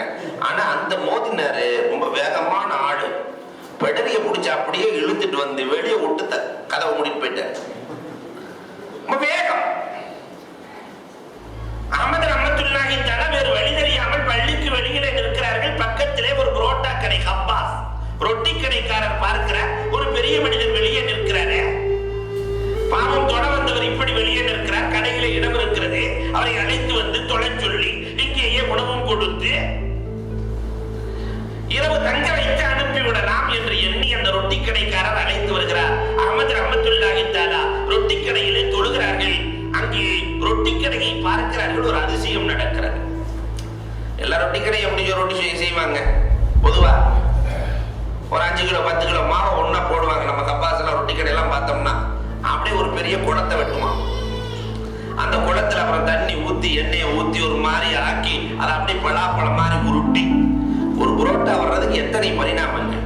அந்த பலாப்பழத்தை அப்புறம் ஒவ்வொன்னா புடிச்சு முட்டை மாதிரி ஆக்கி அதுக்கு பிறகு அதை எண்ணெயில போட்டு ஒரு மாதிரி பூரியா சுத்தி அதுக்கு பிறகு அப்படியே அதை ஜிலேபி ஆக்கி அதுக்கு பிறகு அதை அப்படியே தோசையாக்கி ஒரு புரோட்டா வருவதற்குள்ளே படுகிற பாடு. ஆனால் அந்த ரொட்டி கடையில் எல்லாம் நடக்கிறது திக்ரோடு நடக்கிறது. சுப்ஹானல்லாஹ், அல்ஹம்துலில்லாஹ், லா ஹவ்ல வலா குவா லா இலாஹ இல்லல்லாஹ். திக்ர் ஓடினால் ரொட்டி ஓடுகிறது, திக்ர் நின்றால் ரொட்டி நின்று விடுகிறது. இது ஒரு 20 ஆண்டுகளுக்கு முன்னால் நம்முடைய தாய்மார்களிடத்தில் இப்படி இருந்தது. உலகில் அரிசியை போடும் போது திக்ராக இருக்கும், ஓடிக்கொண்டே இருப்பார்கள், ஓடிக்கொண்டே இருப்பார்கள். அந்த சுவை அலாதியானது. அந்த வெறும் உப்பு மட்டும் போடுவதில்லை, உப்போடு சேர்த்து அல்லாஹ்வும் கலக்கிறார், திக்ரும் கலக்கிறது. அஹ்மத் ரஹ்மத்துல்லாஹி தஆலா இந்த ஆச்சரியத்தை பார்க்கிறார்கள். பார்த்துவிட்டு கேட்டார்கள், என்னென்ன வித்தியாசமாக இருக்கிறது? திக்ர் ஓடினால் ரொட்டி ஓடுகிறது, திக்ர் நின்றால் ரொட்டி நின்று விடுகிறது. அவர் சொன்னார், ஒரு 17-18 வருஷமா இப்படி நான் பழகிட்டேன், திக்ரோடையே பழகிட்டேன். அஹ்மத் ரஹ்மத்துல்லாஹ் கேட்டாங்க, இவ்வளவு திக்ர் செய்றீங்களே, நீங்க கேட்கறதெல்லாம் அல்லாஹ் கொடுக்கறானா?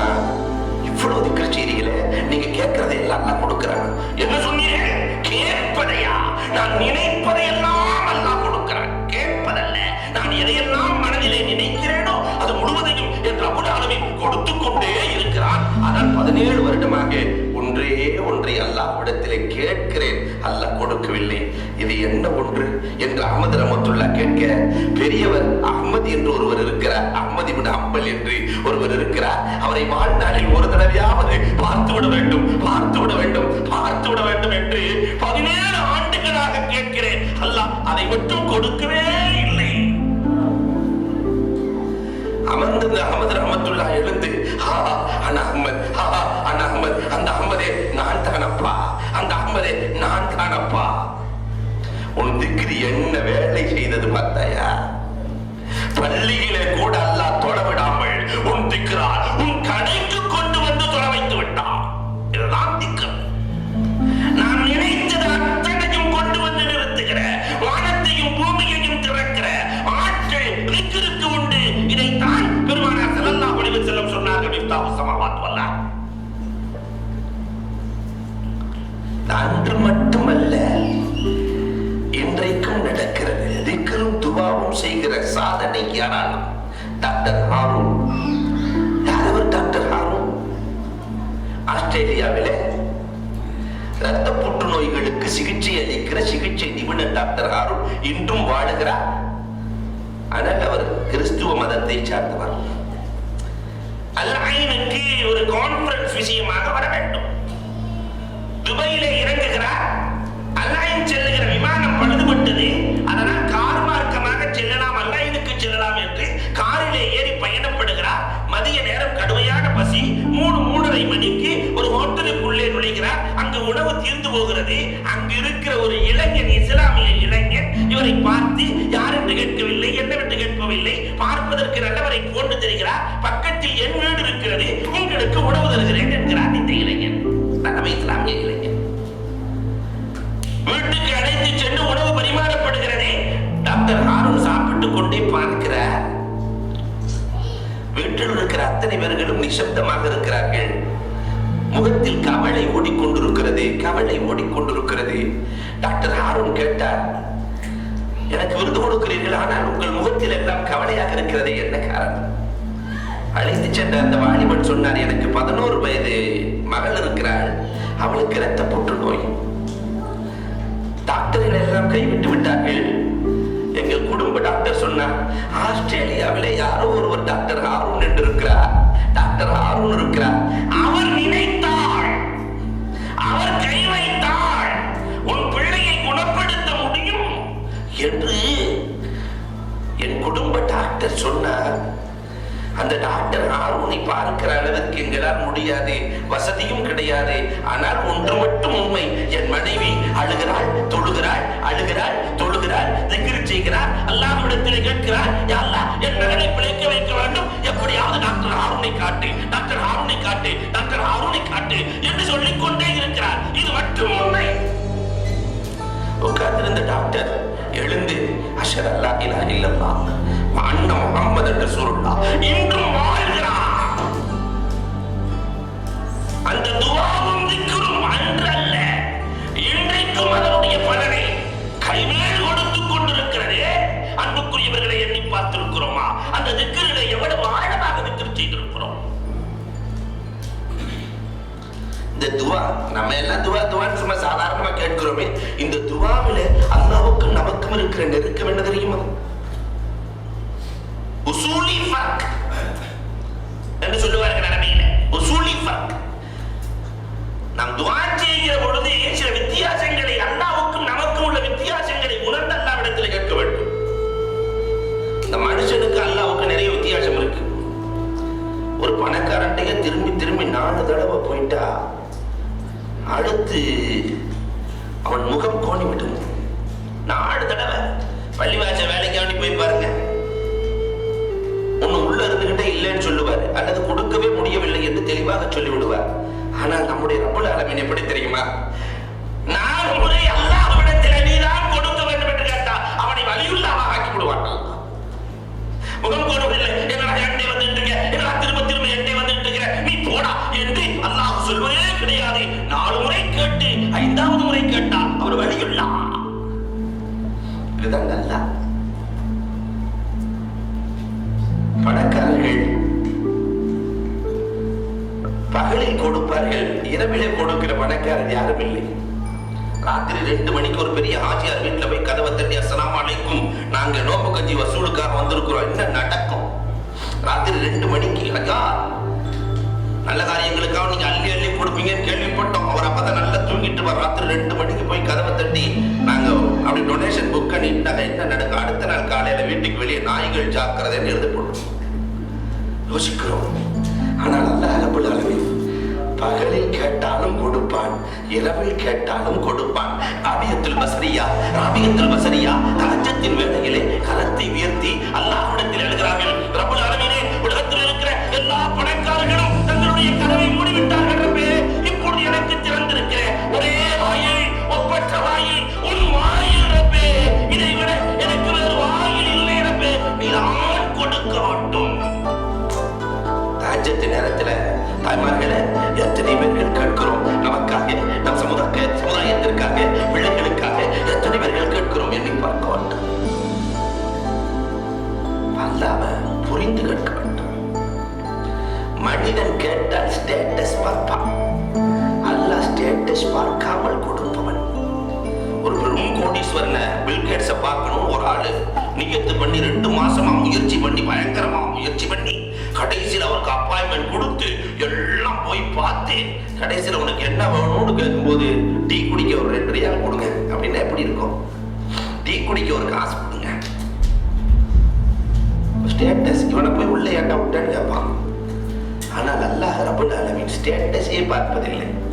பெருமானார் ஸல்லல்லாஹு அலைஹி வஸல்லம் அவர்கள் அல்லாஹ்விடத்திலே சொர்க்கத்தையும் கேட்டார்கள், அதே அல்லாஹ்விடத்திலே துளைந்து போன ஊசியையும் கேட்டார்கள்.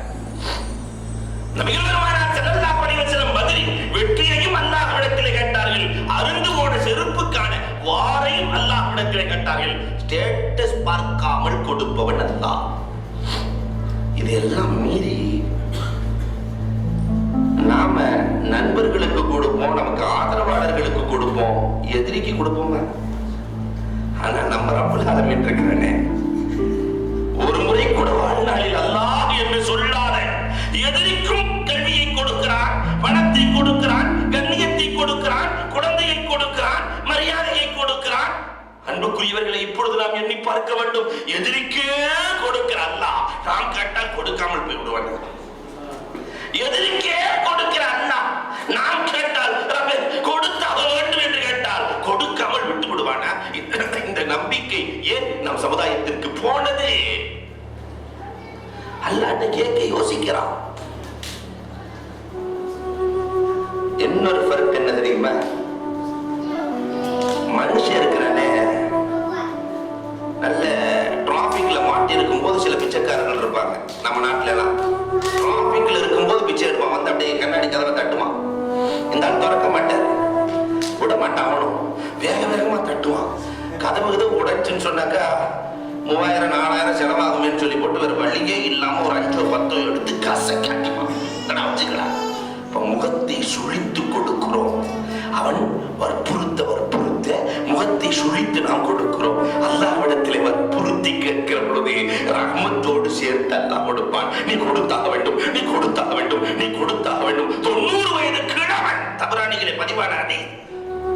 உற்றார் ஒதுக்கினார்கள், உறவுகள் ஒதுக்கினார்கள், மனைவி ஒதுக்கினார், மக்கள் ஒதுக்கினார்கள். 90 வயது கிழவன், குடு கிழவன் தன்னுடைய குச்சியை எடுத்துக்கொண்டு, அல்லாஹ் என்னை ஊரே ஒதுக்கி விட்டது ரப்பே, நீதான் இருக்கிறாய் என்று சொல்லுகிற பொழுது அந்த அல்லாஹ் ரப்பல் ஆலமீன் மலக்குகளை அழைத்து, என் அடியான் என்ன சொன்னான் பார்த்தாயா, என் அடியான் என்ன சொன்னான் பார்த்தாயா, உலகமே கைவிட்டு விட்டது, ஆனால் அவன் என் மீது நம்பிக்கை வைத்திருக்கிறான். யா ரப்பு, ஒரு நாள் கைவிட மாட்டான், ஒரு நாள் கைவிட மாட்டான் என்று என் மீது நம்பிக்கை வைத்திருக்கிறான். அவனை கைவிடுவேனா? அவனுக்கு என்ன வேண்டுமோ அவன் கேட்கட்டும், தருகிறேன் என்கிறான் அல்லாஹ். இதெல்லாம் உணர்ந்து அல்லாஹ்விடத்துல கேட்கிறோமா? அன்புக்குரியவர்களை எண்ணி பார்க்க வேண்டும். அல்லாஹ்வுக்கும் அடியானுக்கும் மத்தியில் இருக்கிற இன்னொரு வித்தியாசம், அடியான் கேட்பதை விட குறைவாக கொடுப்பான், அல்லாஹ் கேட்பதை விட அதிகமாக கொடுப்பான். ஒரு அடியான் போய் 20,000 ரூபாய் கேட்டா 2,000 ரூபாய் கொடுப்பாரு. ஆனால் அல்லாஹ்விடத்துல கேட்ட அதிகமாக கொடுப்பான். சின்ன சின்ன உபகாரங்களுக்கு எல்லாம் பெரும் பெரும் பலனை அல்லாஹ் ரப்பல் ஆலமீன் கொடுப்பான். வரலாற்றில் ஒரு செய்தி, ஹசன், ஹுசைன், அப்துல்லாஹ் இப்னு ஜாஃபர் 3 சஹாபாக்கள் மக்காவிலிருந்து மதீனாவிற்கு செல்லுகிறார்கள். செல்லுகிற வேளையில கடுமையான பசி. ஒரே ஒரு குடிசை தெரிகிறது. அந்த குடிசையிலே ஒரு கிழவி வாழ்ந்து கொண்டிருக்கிறார், ஒரு இஸ்லாமிய பெண்மணி. இந்த கிழவி இடத்துல போய் சொன்னாங்க, நாங்க நாயகத்தின் குடும்பத்தை சார்ந்தவர்கள் வந்திருக்கிறோம், கடுமையான பசி, ஏதாவது கொடுங்களை என்று சொல்ல, கிழவி வீட்டுக்குள் இருப்பதை எல்லாம் பார்க்கிறார். ஒன்றுமில்லை, வெளியிலே ஒரு ஆடு கட்டி இருந்தது. அந்த ஆட்டை அறுத்தே விருந்து கொடுத்து விடுகிறார். இஸ்லாமிய பெண்மணிகளுக்கு அன்றும் சரி இன்றும் ஒரு பழக்கம் இருக்கிறது. பசி என்று வந்து விட்டால் சோத்துல தண்ணி ஊத்தி இருந்தாலும் புழிஞ்சு வச்சு சால்னா ஊத்தி கொடுக்கிற பண்பாடு அன்றும் உண்டு, இன்றும் உண்டு. அந்த கிழவி தன்னுடைய ஆட்டையே அறுத்து கொடுத்தாச்சு. இருக்கிற ஒரு ஆடு இவங்க சாப்பிட்டுட்டு போயிட்டாங்க. கிழவன் மாலை நேரத்துல வீட்டுக்கு வருகிறார். அப்படியே கிழவனார் அப்படியே வீட்டை சுத்தி பார்க்கிறாரு. ஆட்டை காணோம். வீட்டுக்குள்ள வந்து ஆடு ஆடுன்னு ஆடுறோம். எங்க ஓச்சு அந்த ஆடு? நாயகத்தின் குடும்பத்தை சார்ந்தவர்கள் வந்திருக்கிறேன் என்று சொன்னார்கள். இப்படித்தான் ஒவ்வொருவரும் சொல்லி வருவார்கள். அக்கறையும் நீ கொடுத்து விடுவாயா என்று ஆடு ஆடுன்னு ஆடுறான். அந்த அம்மா ஒரே துவாகா செஞ்சாங்க, யா அல்லாஹ் இதற்கு பகரமாக எனக்கு நிறைவாக கொடுத்து விடு. என் கணவன் என்னை ஏற்றுகிறான்.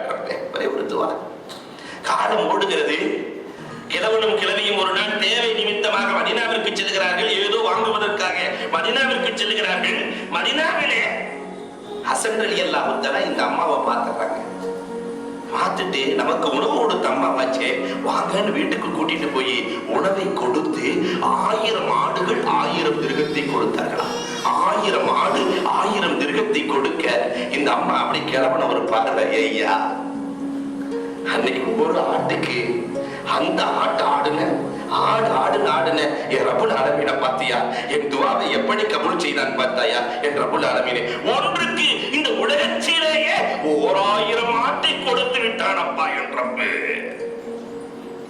ஹசன் ரலியல்லாஹு தஆலா தன் தம்பி ஹுசைன் இடத்திலே அனுப்பினார்கள். ஹுசைன் ரலியல்லாஹு தஆலா பார்த்துவிட்டு சந்தோஷம் அடைந்து அவங்க ஒரு 1000 ஆடு 1000 திருகம். இந்த அம்மா வாழ்க்கையில 2000 பார்த்ததே கிடையாது. அப்படியே ஒரு திரும்பு கிழவனை ஒரு லுக்கு விட்டுச்சு பாருங்க. ஐயா, அன்னைக்கு அந்த ஆட்டம் அந்த ஆட்டம் என் ரப்பு எனக்கு 1000 கொடுத்தா பத்தாதுன்னு 2000 கொடுத்துட்டான்.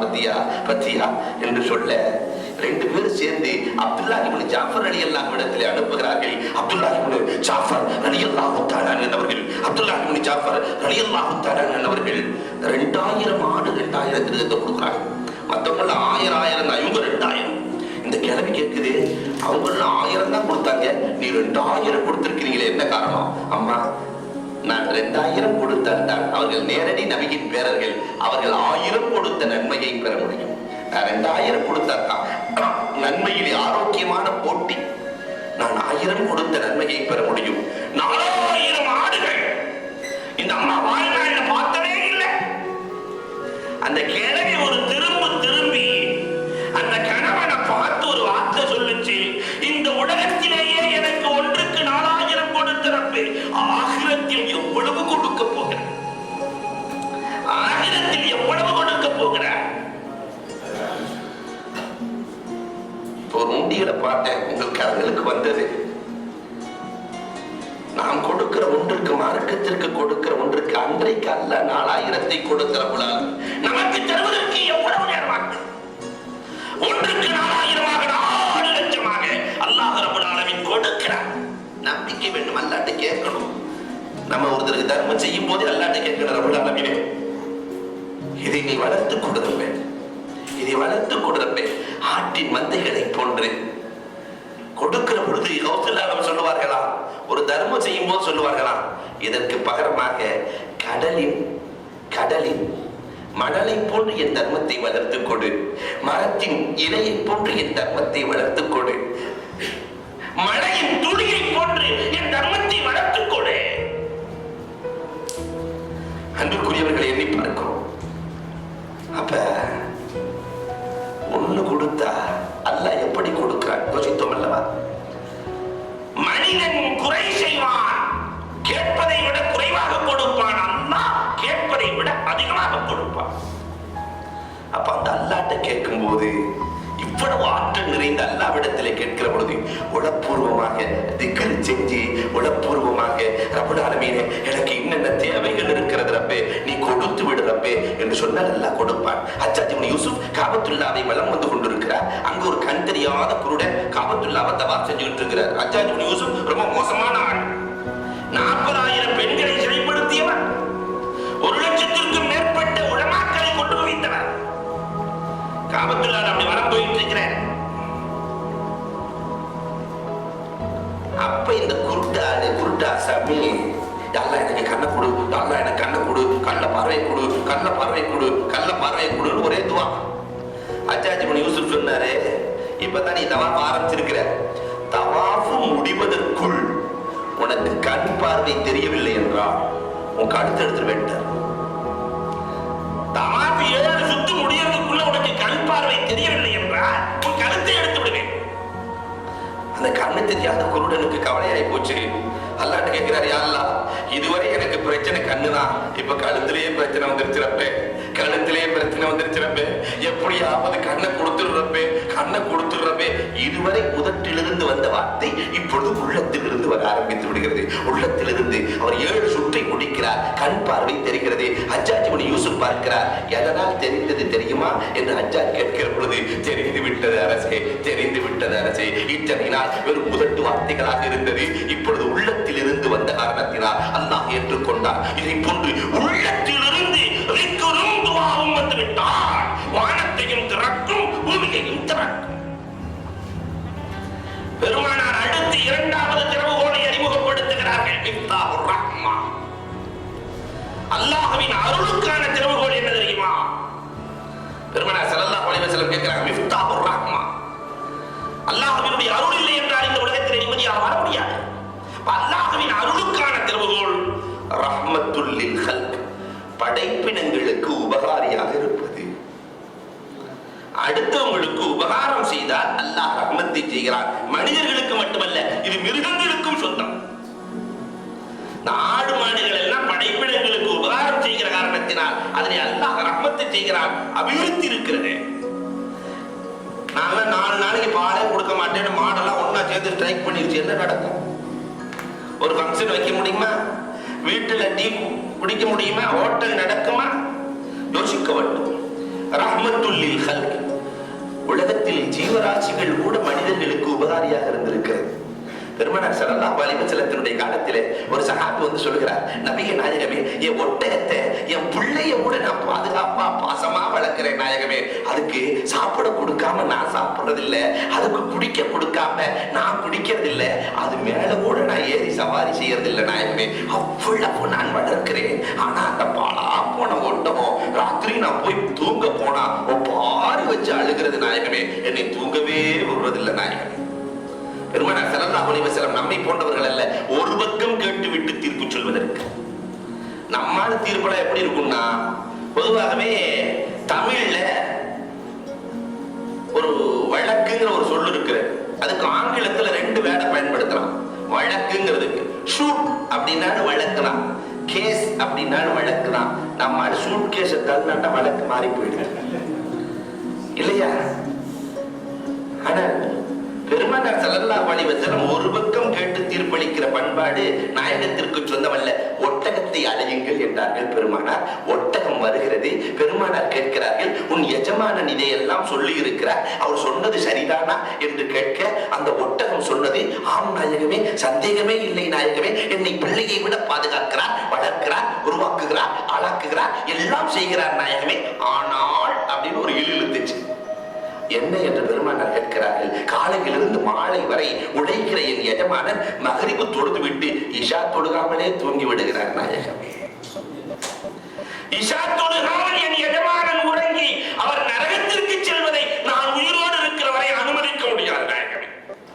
என் எஜமானன் எனக்கு ரஹ்மத்தாக அருளாக இருக்கிற என் எஜமானனை நான் நரகத்திற்கு அனுப்ப முடியாது நாயகமே. அதனால் தான் நான் அழுகிறேன் அழுகிறேன் அழுகிறேன். எதுவரை தெரியுமா? அவர் எழும் வரை, தொழும் வரை. அவர் எழுந்து தொழுது விட்டார், நான் அழுகையை நிறுத்திக் கொள்ளுகிறேன் நாயகமே. பெருமானார் அந்த ஒட்டகத்தின் நெற்றிகளை முத்தமிடுகிறார்கள். அந்த சஹாபி அந்த ஒட்டகத்தை கட்டிப்பிடித்து அழுகிறார். படைப்பினங்கள் அத்தனையும் சமூகத்திற்கு உபகாரியாக இருக்கிற பொழுது பெற்றெடுத்த தாய்க்கு நாம் உபகாரியாக இருக்கிறோமா?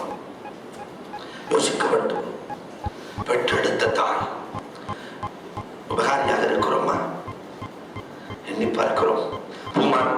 நபிகள் கோமான் ஸல்லல்லாஹு அலைஹி வஸல்லத்தினுடைய கலீஃபா, 4வது கலீஃபா அலி ரலியல்லாஹு வந்து ஒரு அம்மா வந்து சொல்றாங்க, அலி ரலியல்லாஹு இடத்துல, என் பிள்ளைய நான் வளர்த்து உருவாக்கி ஆக்கி கல்யாணம்லாம் பண்ணி கொடுத்துட்டேன், ஆனா தந்தை இல்லாத பிள்ளை நான் வளர்த்து உருவாக்கிட்டேன், கல்யாணத்துக்கு பின்னாடி வீட்டை விட்டு வெளியே போன்னு சொல்லிட்டேன், வீட்டை விட்டு வெளியே போன்னு சொல்லிட்டான்.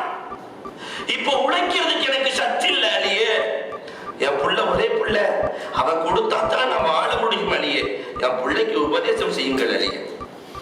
அலி ரலியல்லாஹு தஆலா என்றைக்கு பேசினாலும் ஒரு வார்த்தை பேசுவார்கள், 1000 அர்த்தமுள்ள வார்த்தையை பேசுவார்கள். மகனை அழைத்து சொன்ன ஒரே ஒரு வார்த்தை என்ன தெரியுமா? உலக வரலாற்றில் எந்த தலைவனும் சிந்திக்காத, எந்த பேச்சாளனும் சிந்திக்காத, எந்த எழுத்தாளனும் சிந்திக்காத ஒரு வார்த்தையை அலி பேசினார்கள். மகனை அழைத்து சொன்னார்கள், தம்பி, வயிற்றிலே இடமளித்த அன்னைக்கு உன் வீட்டிலே இடம் இல்லையா? உலகத்தில் யாராவது வயிற்றில் இடம் கொடுக்க முடியுமா? வயிற்றிலே இடமளித்த அன்னைக்கு என்னப்பா உன் வீட்டிலே இடம் இல்லையா? அலி ரலியல்லாஹுவுக்கு ஒரு பண்பு இருக்கிறது. ஆரம்பத்தில் ஒரு வார்த்தை சொல்லிட்டு அதற்கு பிறகு அடுக்குவார்கள். தம்பி, படைப்புகளிலேயே கடினமானது கவலை. இதை உன் பெற்றோருக்கு கொடுத்து விடாது.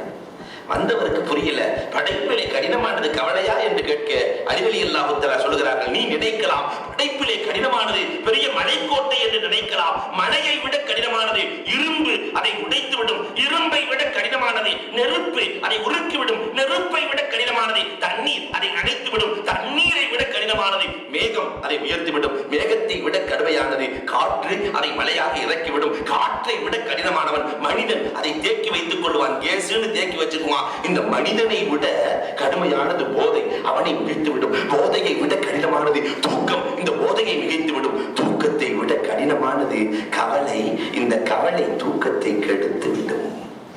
உன் பெற்றோருக்கு இந்த கவலையை கொடுத்து விடாதே. அன்புக்குரியவர்களே, நாம் எண்ணி பார்க்கிறோம், நம்முடைய பெற்றோர்களுக்கு கவலை கொடுக்காத சந்தோஷத்தை கொடுக்கிற, சம்பாதிக்கிற பொருளாதாரத்தை பெற்றோருடைய கையிலே கொடுத்து, அம்மா எனக்கு கொடுங்கள் என்று கேட்டு வாங்குகிற, பரக்கத்தை பெறுகிற இந்த பண்பு இஸ்லாமியர்களிடத்திலே வளர்ந்திருக்கிறதா? ஒரு செய்தி தெரியுமா? ஹசன் ஹுசைன் ரலியல்லாஹு தஆலா 2 பேரும் அவங்க அம்மா அத்தாவுக்கு முன்னாடி சாப்பிட்டதா வரலாறு இல்லை. இஸ்லாமிய பண்பு என்னன்னா, பெற்றோர்களை சாப்பிட வைத்து அதற்கு பிறகு பிள்ளைகள் சாப்பிடணும். முதல்ல பெற்றோர் சாப்பிடணும், அப்புறம் பிள்ளைகள். இன்னைக்கு நிலைமை மாறி பிள்ளைய சாப்பிட்டதுக்கு பிறகு நிறைய பெற்றோர்கள் வயிற்றில் ஈரத்துணியை போட்டுக்கொண்டு படுத்த பெற்றோர்கள் உண்டு. தன் மகன் சாப்பிட்டால் போதும், நமக்கு இல்லை என்றால் பரவாயில்லை. அன்புக்குரியவர்களே, என்றாவது நான் சென்று அம்மா சாப்பிட்டீங்களா, பாப்பா சாப்பிட்டீங்களா என்று கேட்டதுண்டா? யோசித்து பார்க்கணும். பெருமானார் ஸல்லல்லாஹு அலைஹி வஸல்லம் அந்த பெற்றோரை எவ்வளவு சிறப்பாக்கி இருக்கிறார்கள் தெரியுமா? அன்புக்குரியவர்களை எண்ணி பார்க்க வேண்டும். ஒருவர் வருகிறார் பெருமானாரிடத்திலே, நாயகமே, நீங்கள் ஜிஹாதுக்காக அழைப்பு கொடுத்திருக்கிறீர்கள். ஜிஹாதினுடைய நன்மை என்ன தெரியுமா? ஒரு முஜாஹித் 400 நரகவாதிகளை சொர்க்கவாதிகளாக மாற்றலாம். 400 நரகவாதிகளை ஜிஹாதுக்கு நீங்கள் அழைத்திருக்கிறீர்கள், நான் வரட்டுமா என்று கேட்கிற பொழுது, உன் பெற்றோர்கள் நோய்வாய்ப்பட்டிருக்கிறார்கள், அவர்களுக்கு போய் ஹிதுமத்து செய், நீ போர் செய்வதை விட சிறந்தது என்றார்கள் பெருமானார் ஸல்லல்லாஹு அலைஹி வஸல்லம். பெற்றோரின் ஹிதுமத் போரை விட சிறந்தது. இன்னொருபடி மேலேறி பெருமானார் பேசுகிறார்கள், யார் தன்னுடைய மனைவியை தாயை விட சிறப்பாக்குகிறாரோ அல்லாஹ்வின் சாபமும் மலக்குகளின் சாபமும் உண்டாகும் என்றார்கள் பெருமானார் ஸல்லல்லாஹு அலைஹி வஸல்லம். இதை விட ஒருபடி மேலேறி பெருமானார் பேசுகிறார்கள், ஹஜ் சிறந்ததா, பெற்றோருக்கு ஹிதுமத்தை செய்வது சிறந்ததா, ஹஜ் சிறந்ததா, பெற்றோரை கவனிப்பது சிறந்ததா என்று வருகிற பொழுது பெருமானார் ஹஜ்ஜை விட பெற்றோருக்கு ஹிதுமத் செய்வது, குறிப்பாக தாய்க்கு பணி செய்வது சிறந்தது என்றார்கள். வரலாற்றில் ஒரு செய்தி தெரியுமா? அபூ ஹுரைரா ரலியல்லாஹு தஆலா 35 வயசுல அழுதுட்டு வர்றாங்க. 35 வயசுல எந்த வாலிபனாவது 35 வயசுல அழுவானே? கப்பலே கவுந்தாலும் முகத்துல கவலை இருக்குமே தவிர கண்ணில் கண்ணீர் வர, அப்படி ஒரு வயசு. அழுதுட்டு வந்த உடனே பெருமானார் ஸல்லல்லாஹு அலைஹி வஸல்லம் கேட்டாங்க, அபூ ஹுரைரா எதுக்கு அழுகிறீங்கன்னு கேட்டாங்க. கதில் அரபத்து உம்மி யா ரசூலல்லாஹ், நாயகமே எங்க மம்மி அடிச்சுட்டாங்க, அதனால நான் அழுகிறேன். 35 வயசுல அம்மா இன்னைக்கு நம்மளை அடிச்சா என்ன நடக்கும்? அந்த அம்மா வீட்டுல இருக்க முடியுமா? என் தாயார் அடிச்சார்கள் அழுகிறேன் நாயகமே. உன் தாய் அடிக்கிற பொழுது நீ என்ன செய்தாயின்னு கேட்டாங்க பெருமானார். இன்னொரு அசியா ரசூலல்லாஹ், அம்மா தானே அடிக்கிறாங்க, அதனால பேசாம தலையை குனிஞ்சு நின்றுக்கிட்டேன் நாயகமே. எங்க அம்மா அடிக்கட்டும்னு பேசாம விட்டுட்டேன் நாயகமே. நல்லதை செய்தாய், தாயோடு அழகாக நடந்து கொண்டாய். அபூ ஹுரைரா, உங்க அம்மா எதுக்காக அடிச்சாங்க அபூ ஹுரைரா என்று கேட்கிற பொழுது, உங்களை ஈமான் கொண்டதற்காகத்தான் அடித்தார்கள். தாயின் பாசம் ஒரு பக்கம், பெருமானாரின் நேசம் ஒரு பக்கம். பாசக்கரம் நீட்டுவதா, நேசக்கரம் நீட்டுவதா, தாயை எடுப்பதா, நாயகத்தை எடுப்பதா, யாரை தேர்ந்தெடுப்பது? யோசிக்கவே இல்லை அபூ ஹுரைரா ரலியல்லாஹு அன்ஹு. நாயகமே, என்ன பெருமானாரை பத்தி தெரியும், நாயகமே எனக்கு நீங்க தான் வேணும்ட்டாங்க. பெருமானார் ஸல்லல்லாஹு அலைஹி வஸல்லம் சிரித்துக் கொண்டே தொழுகையை முடிக்கிறார்கள். தொழுது விட்டு வெளியே செல்லுகிற பொழுது அபூ ஹுரைரா ரலியல்லாஹு தஆலா பெருமானாரினுடைய ஜுப்பா பிடிச்சிட்டாங்க. என்ன அபூ ஹுரைரா? நாயகமே, என் தாய் பலகீனமானவள் நாயகமே, அதற்கு என்ன செய்ய சொல்கிறாய் அபூ ஹுரைரா? என் தாய்க்கு நான் வேண்டும் நாயகமே. தெளிவாக சொல்ல அபூ ஹுரைரா, எனக்கு எங்க அம்மா வேண்டும் நாயகமே, அதற்கு என்ன செய்ய சொல்கிறாய் அபூ ஹுரைரா? அல்லாஹ் அபூ ஹுரைராவின் தாயாருக்கு ஹிதாயத்தை கொடுத்துருன்னு ஒரு துவா செஞ்சிருக்க போது நாயகம். ரெண்டு கரத்தை உயர்த்தி அல்லாஹ் யஹ்திக்கும் அபூ ஹுரைரா, ஒரே ஒரு துவா. காரணம், அபூ ஹுரைரா அறிந்திருந்தார்கள். நாயகம் உலகத் தலைவர்களில் நீங்கள் வரலாறுகளை ஆய்வு செய்யுங்கள். ஒரு வார்த்தையை சொல்லி அந்த வார்த்தை ஃபெயிலான வரலாறு பெருமானாரின் வாழ்க்கையிலேயே கிடையாது. சொன்ன வார்த்தை காபாவை நோக்கி மலம் ஜலம் கழிக்க வேண்டாம் என்று 1400 ஆண்டுகளுக்கு முன்னால் சொன்னதை இன்றைக்கு 150 கோடி மக்கள் பின்பற்றுகிறார்கள். அன்று சொன்ன ஒரு வார்த்தை, வார்த்தையில் கூட ஃபெயிலாகாத, வார்த்தையில் கூட தடுமாறாத, வார்த்தையில் கூட சிக்கிக் கொள்ளாத, வார்த்தையில் கூட பொய்யுரைக்காத ஒரு தலைவன் உலகத்திலே வாழுகிறான், இறந்தும் வாழுகிறான், 1400 ஆண்டாக வாழுகிறார் என்றால் பெருமானாரை தவிர உலகத்தில் வேறு யாருக்கும் இந்த தகுதி கிடையாது. அபூ ஹுரைரா ரலியல்லாஹு தஆலா பெருமானாரிடத்திலே சொல்ல, பெருமானார் கரம் உயர்த்தி அல்லாஹும்ம யஹ்திக்கும் அபீ ஹுரைரா, அல்லாஹும்ம யஹ்திக்கும் அபீ ஹுரைரா 3 தடவை சொன்னார்கள். ஆனா அபூ ஹுரைரா ரலியல்லாஹு 3 தடவை கேட்கல. 3 தடவை கேட்கல, ஒரு தடவை தான் கேட்டாங்க. நடக்கல, பறக்கிறேன். ரோட்ல இருக்கிறவங்க கேட்கிறாங்க, அபூ ஹுரைரா உனக்கு என்ன ஆச்சு, இந்த ஓட்டம்? வீட்டின் கதவை தட்டுகிறார். அபூ ஹுரைரா சேருவதற்குள் பெருமானாரின் துவா சேர்ந்திருந்தது. அபூ ஹுரைரா சேருவதற்குள் அண்ணலின் துவா சேர்ந்து விட்டது. தாயார் கதவை திறக்கிற பொழுது அஷ்ஹது அல்லா இலாஹ இல்லல்லாஹ் வ அன்ன முஹம்மதன் ரசூலுல்லாஹ், அப்பா அந்த நாயகத்திடத்திலே முகம்மதிடத்திலே என்னை அழைத்து செல் என்றார்கள்.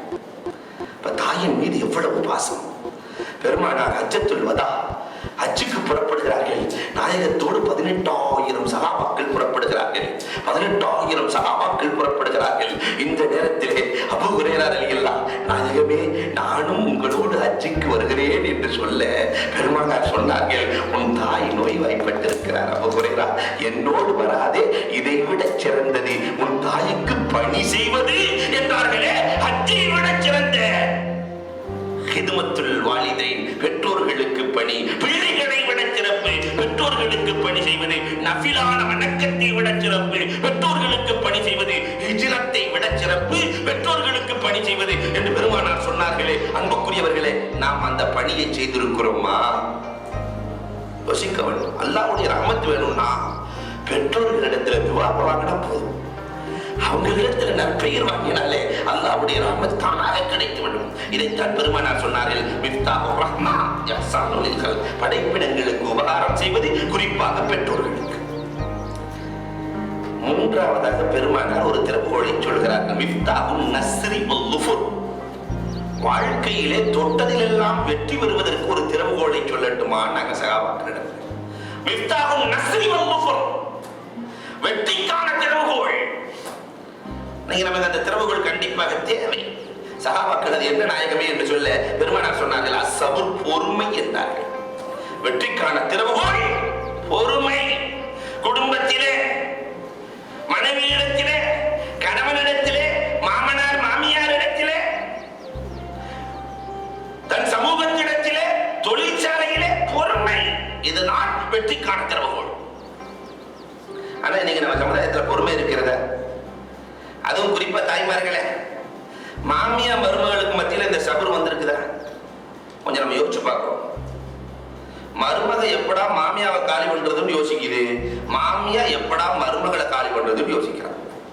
ஒருத்தர் குறைவா இருக்கிற சூழல் இது நம்முடைய சமுதாயத்திற்கு அழகல்ல. ஒரு மாமி எப்படி நினைக்கணும் தெரியுமா? எனக்கு கிடைத்தது மகள், மருமகள் அல்ல. எனக்கு அல்லாஹ் கொடுத்திருக்கிறது மகளை கொடுத்திருக்கிறான். இந்த வித்தியாசம் எங்க தெரியும்னா, இந்த வித்தியாசம் கோடை காலத்துல மகளும் மருமகளும் வீட்டுக்கு வந்திருப்பாங்க.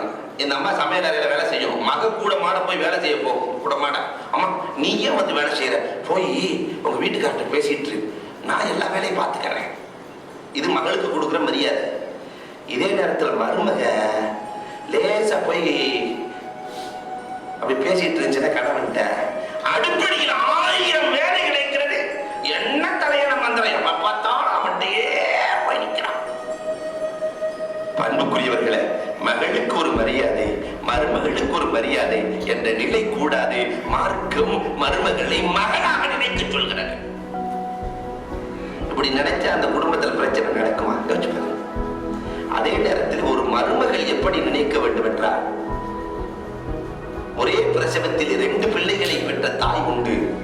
ஆனால் 2 தாயை பெற்ற ஒரு பிள்ளை உலகத்திலேயே இருக்கிறது என்றால், 2 தாயை பெற்ற ஒரு பிள்ளை உலகத்தில் இருக்கிறது என்றால் மருமகள் தான். அவன் நினைக்கணும், எங்க அம்மாவும் எனக்கு அம்மா தான், என் கணவனின் அம்மாவும் எனக்கு அம்மா தான், எனக்கு 2 அம்மா இருக்கிறது என்று நினைத்தால் அந்த குடும்பத்தில் பிரச்சனை வருமா? ஒரு அம்மாவின் அன்பை தாங்குவதற்கு இந்த சமுதாயத்தில் யாரில்லை. ஒரு அம்மாவின் அன்பு. துல்பிகார் அழகாக எழுதுவாங்க, ஒரு தாயின் அன்பு எவ்வளவு தெரியுமா? துல்பிகார் எழுதுறாங்க, நடக்கிற உதாரணத்தை எழுதுகிறாங்க. பாகிஸ்தான்ல ஒருவர் இன்ஜினியருக்கு படிக்கிறார், திருமணம் முடித்து கொடுக்கிறார்கள். வந்த மனைவி உங்க அம்மா அத்தாவை பார்க்க கூடாதுன்னு, ஒரே பிள்ளை. மனைவி பேச்சை கேட்டு தாய் தகப்பனை பார்ப்பதில்லை. ஜித்தாவிலே வேலை கிடைக்கிறது, வேலைக்கு சென்றார். 12 ஆண்டுகள் ஹஜ்ஜுக்கு தொடர்ந்து போறார். 12 வருஷம் அத்தா அம்மாவை பார்க்கல.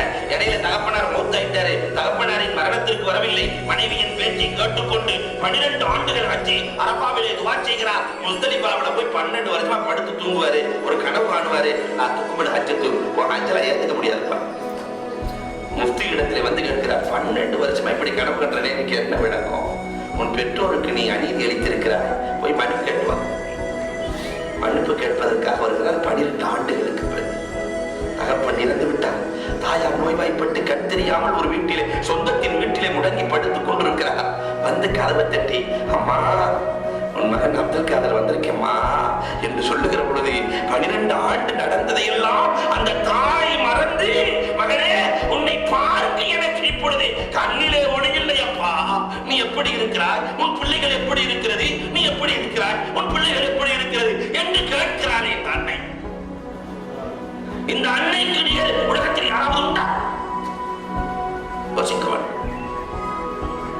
அப்ப ஒரு மருமக எனக்கு 2 அம்மா கிடைச்சிருக்குன்னா எவ்வளவு பெரிய ஆனந்தம். 6வது படிக்கிற ஒரு பையன் வெளியே வந்தான், ஸ்கூலை விட்டு. கடுமையான மழை. பார்த்தான், கையில கொடை இல்லை. தலையை மட்டும் நினைச்சிட்டு வீட்டு தலையை மட்டும் நினையாம பார்த்துக்கிட்டு வீட்டுக்கு போயிடலாம்னு சொல்லிட்டு, அவனுக்கு பொதுவாகவே பசங்களுக்கு பிடிக்காத நோட்டு ஒரு நோட்டு இருக்குன்னா கணக்கு நோட்டு தான்.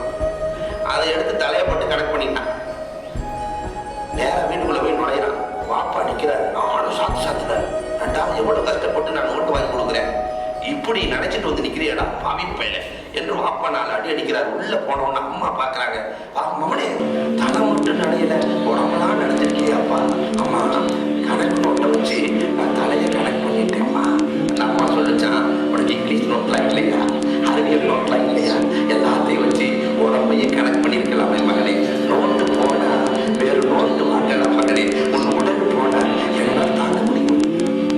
உன் உடல் போனா என்ன தாங்க முடியுமா மகனே? இதுதான் தாய் அன்பு. இந்த அன்பு ஒரு மருமகள் எனக்கு 2 அம்மா இருக்கிறது என்று பொறுமையோடு வாழ்ந்தாள். அந்த இல்லறம்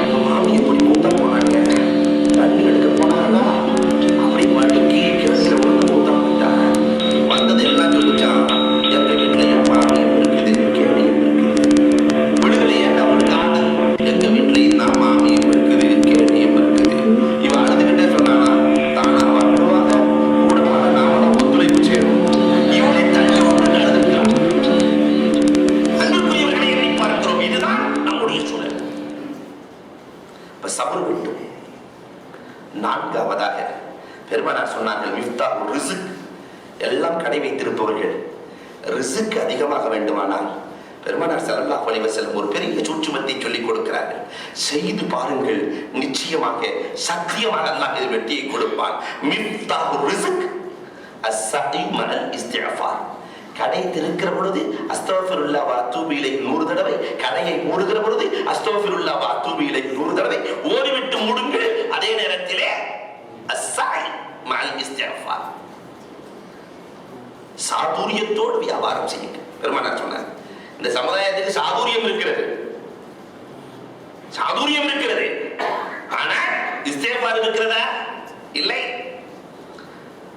ட்ரெயின்ல நம்ம இஸ்லாமிய சகோதரன் ஒருத்தர் இர்ஷாதுன்ற பேர்ல கல்ல வைப்பான். நீங்க சென்னையில இருந்து கோவைக்கு செல்லுகிற ட்ரெயின்ல பார்த்தா எல்லாரும் கல்ல போட்டுனதை விற்பானுங்க. ஆனா நம்மால் விற்கிறது கொஞ்சம் வித்தியாசமா இருக்கும், சாதுரியமான. 2 கல்லையை சாப்பிட்டு பாருங்க சார், காசு கொடுக்க வேண்டாம். 2 கல்லையை சாப்பிட்டு பாருங்க சார். எல்லாரும் சும்மா கல்ல வாங்குறீங்களாமாங்க. ஆனா நம்மாடு உண்மையிலேயே சந்தோஷமான விஷயம். 2 சாப்பிட்டு பாருங்க, வாங்க வேணாம். அல் இன்சான் அப்துல் யாசான், மனிதன் உபகாரத்திற்கு அடிமை. எல்லாரும் கல்ல போட்டதை விற்காம கொண்டு போவான், இவன் கொண்டு வந்ததையெல்லாம் வித்துட்டு காலியா போவான். இதை நீங்கள் பார்க்கலாம். சாதுரியம் நம் சமுதாயத்தில் இருக்கிறது. நம்மை போன்று சாதுரியவாதிகள் உலகத்தில் இல்லை. ஆனால் அதோடு சேர்ந்து இஸ்திக்ஃபாரும் இருந்தால் நம் வாழ்க்கையில் தோல்வியே வராது. பெருமானார் ஸல்லல்லாஹு அலைஹி வஸல்லம் அழகான வழியை சொன்னார்கள். கடைசியாக ஒன்றை சொல்கிறேன், மிஃப்தாஹுல் இஸ், கண்ணியத்திற்கான திறவுகோல். கண்ணியம் கிடைக்க வேண்டுமா? இதற்கான திறவுகோல் தாஅத்துல்லாஹி வ ரசூலிஹி, அல்லாஹ் ரசூலுக்கு வழிபட்டு நடப்பதில் தான் இருக்கிறது. தாய்மார்களே, சகோதரர்களே, அல்லாஹ் ரசூலுக்கு வழிபட்டு நடந்தால் அல்லாஹ் மஹப்பத்தை கொடுக்கிறான். குர்ஆன்ல ஒரு வசனத்தில் அல்லாஹ் சொல்லுவான், 2 செங்கலை ஒட்டுவதற்கு சிமெண்ட் தேவை இல்லையா? 2 செங்கலை ஒட்டணும்னா சிமெண்ட் வேணும். 2 இரும்பை ஒட்டுவதற்கு வெல்டு தேவை. 2 பேப்பர்களை ஒட்டுவதற்கு கம்மு தேவை. 2 பிளாஸ்டிக்கை ஒட்டுவதற்கு ஃபெவிகால் தேவை. 2 இதயங்களை ஒட்டுவதற்கு என்ன தேவை? பெற்றோர் பிள்ளை, ஆசிரியர் மாணவர், இதயங்களை ஒட்டுவதற்கு என்ன தேவை? அல்லாஹ் குர்ஆனிலே சொல்லி காட்டுகிறான், இன்னல் லதீன ஆமனு வ அமிலுஸ் ஸாலிஹாத்தி சயஜஅலு லஹுமுர் ரஹ்மானு உத்தா. ஈமானும் அமலும்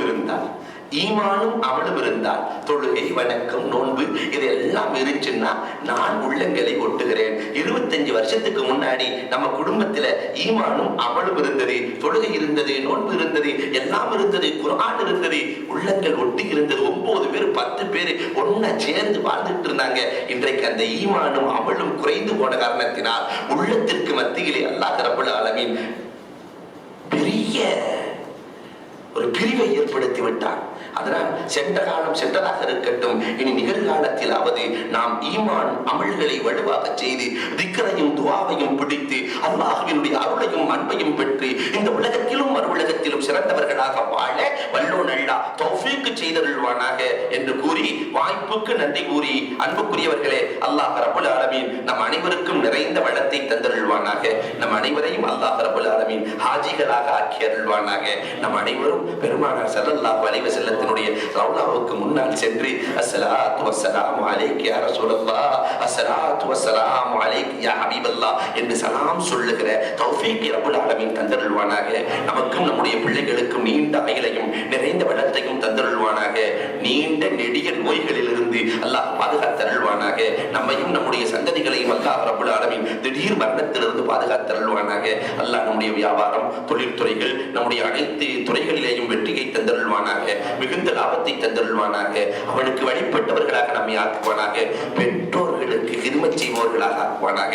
யாரெல்லாம் நம்மை விட்டு காலம் சென்று விட்டார்களோ ரப்பல் ஆலமீனே, எங்களுடைய நன்மையில் இருந்து அவர்களுக்கு ஒரு பங்கை கொடுத்து கொண்டே இரு ரப்பே. அவர்களின் கபரை சொர்க்கத்தின் பூங்காவனமாக ஆக்கி கொடுத்து விடு ரப்பே. யா அல்லாஹ், எங்களுக்கு சொர்க்கத்தையும் அவர்களுக்கு நரகம் என்றும் நீ ஒரு காலமும் தீர்ப்பளித்து விடாதே ரப்பே. எங்களுடைய நன்மையால் அவர்களுக்கும் சொர்க்கத்தை கொடுத்து விடு ரப்பே. அவர்களுக்கும் நீண்ட ஆயுளை கொடுத்து நிறைவான மஹ்ஷர் வாழ்க்கையை நீ அவர்களுக்கு சொர்க்க வாழ்க்கையை கொடுத்து விடு ரப்பே. நாங்கள் வஃபாத்தாகிற பொழுது லா இலாஹ இல்லல்லாஹ் முஹம்மதுர் ரசூலுல்லாஹ் என்ற திருக்கலிமாவோடு மரணிக்கிற பாக்கியத்தை கொடு ரப்பே. வாஹிரு தஅவா அல்ஹம்துலில்லாஹ்.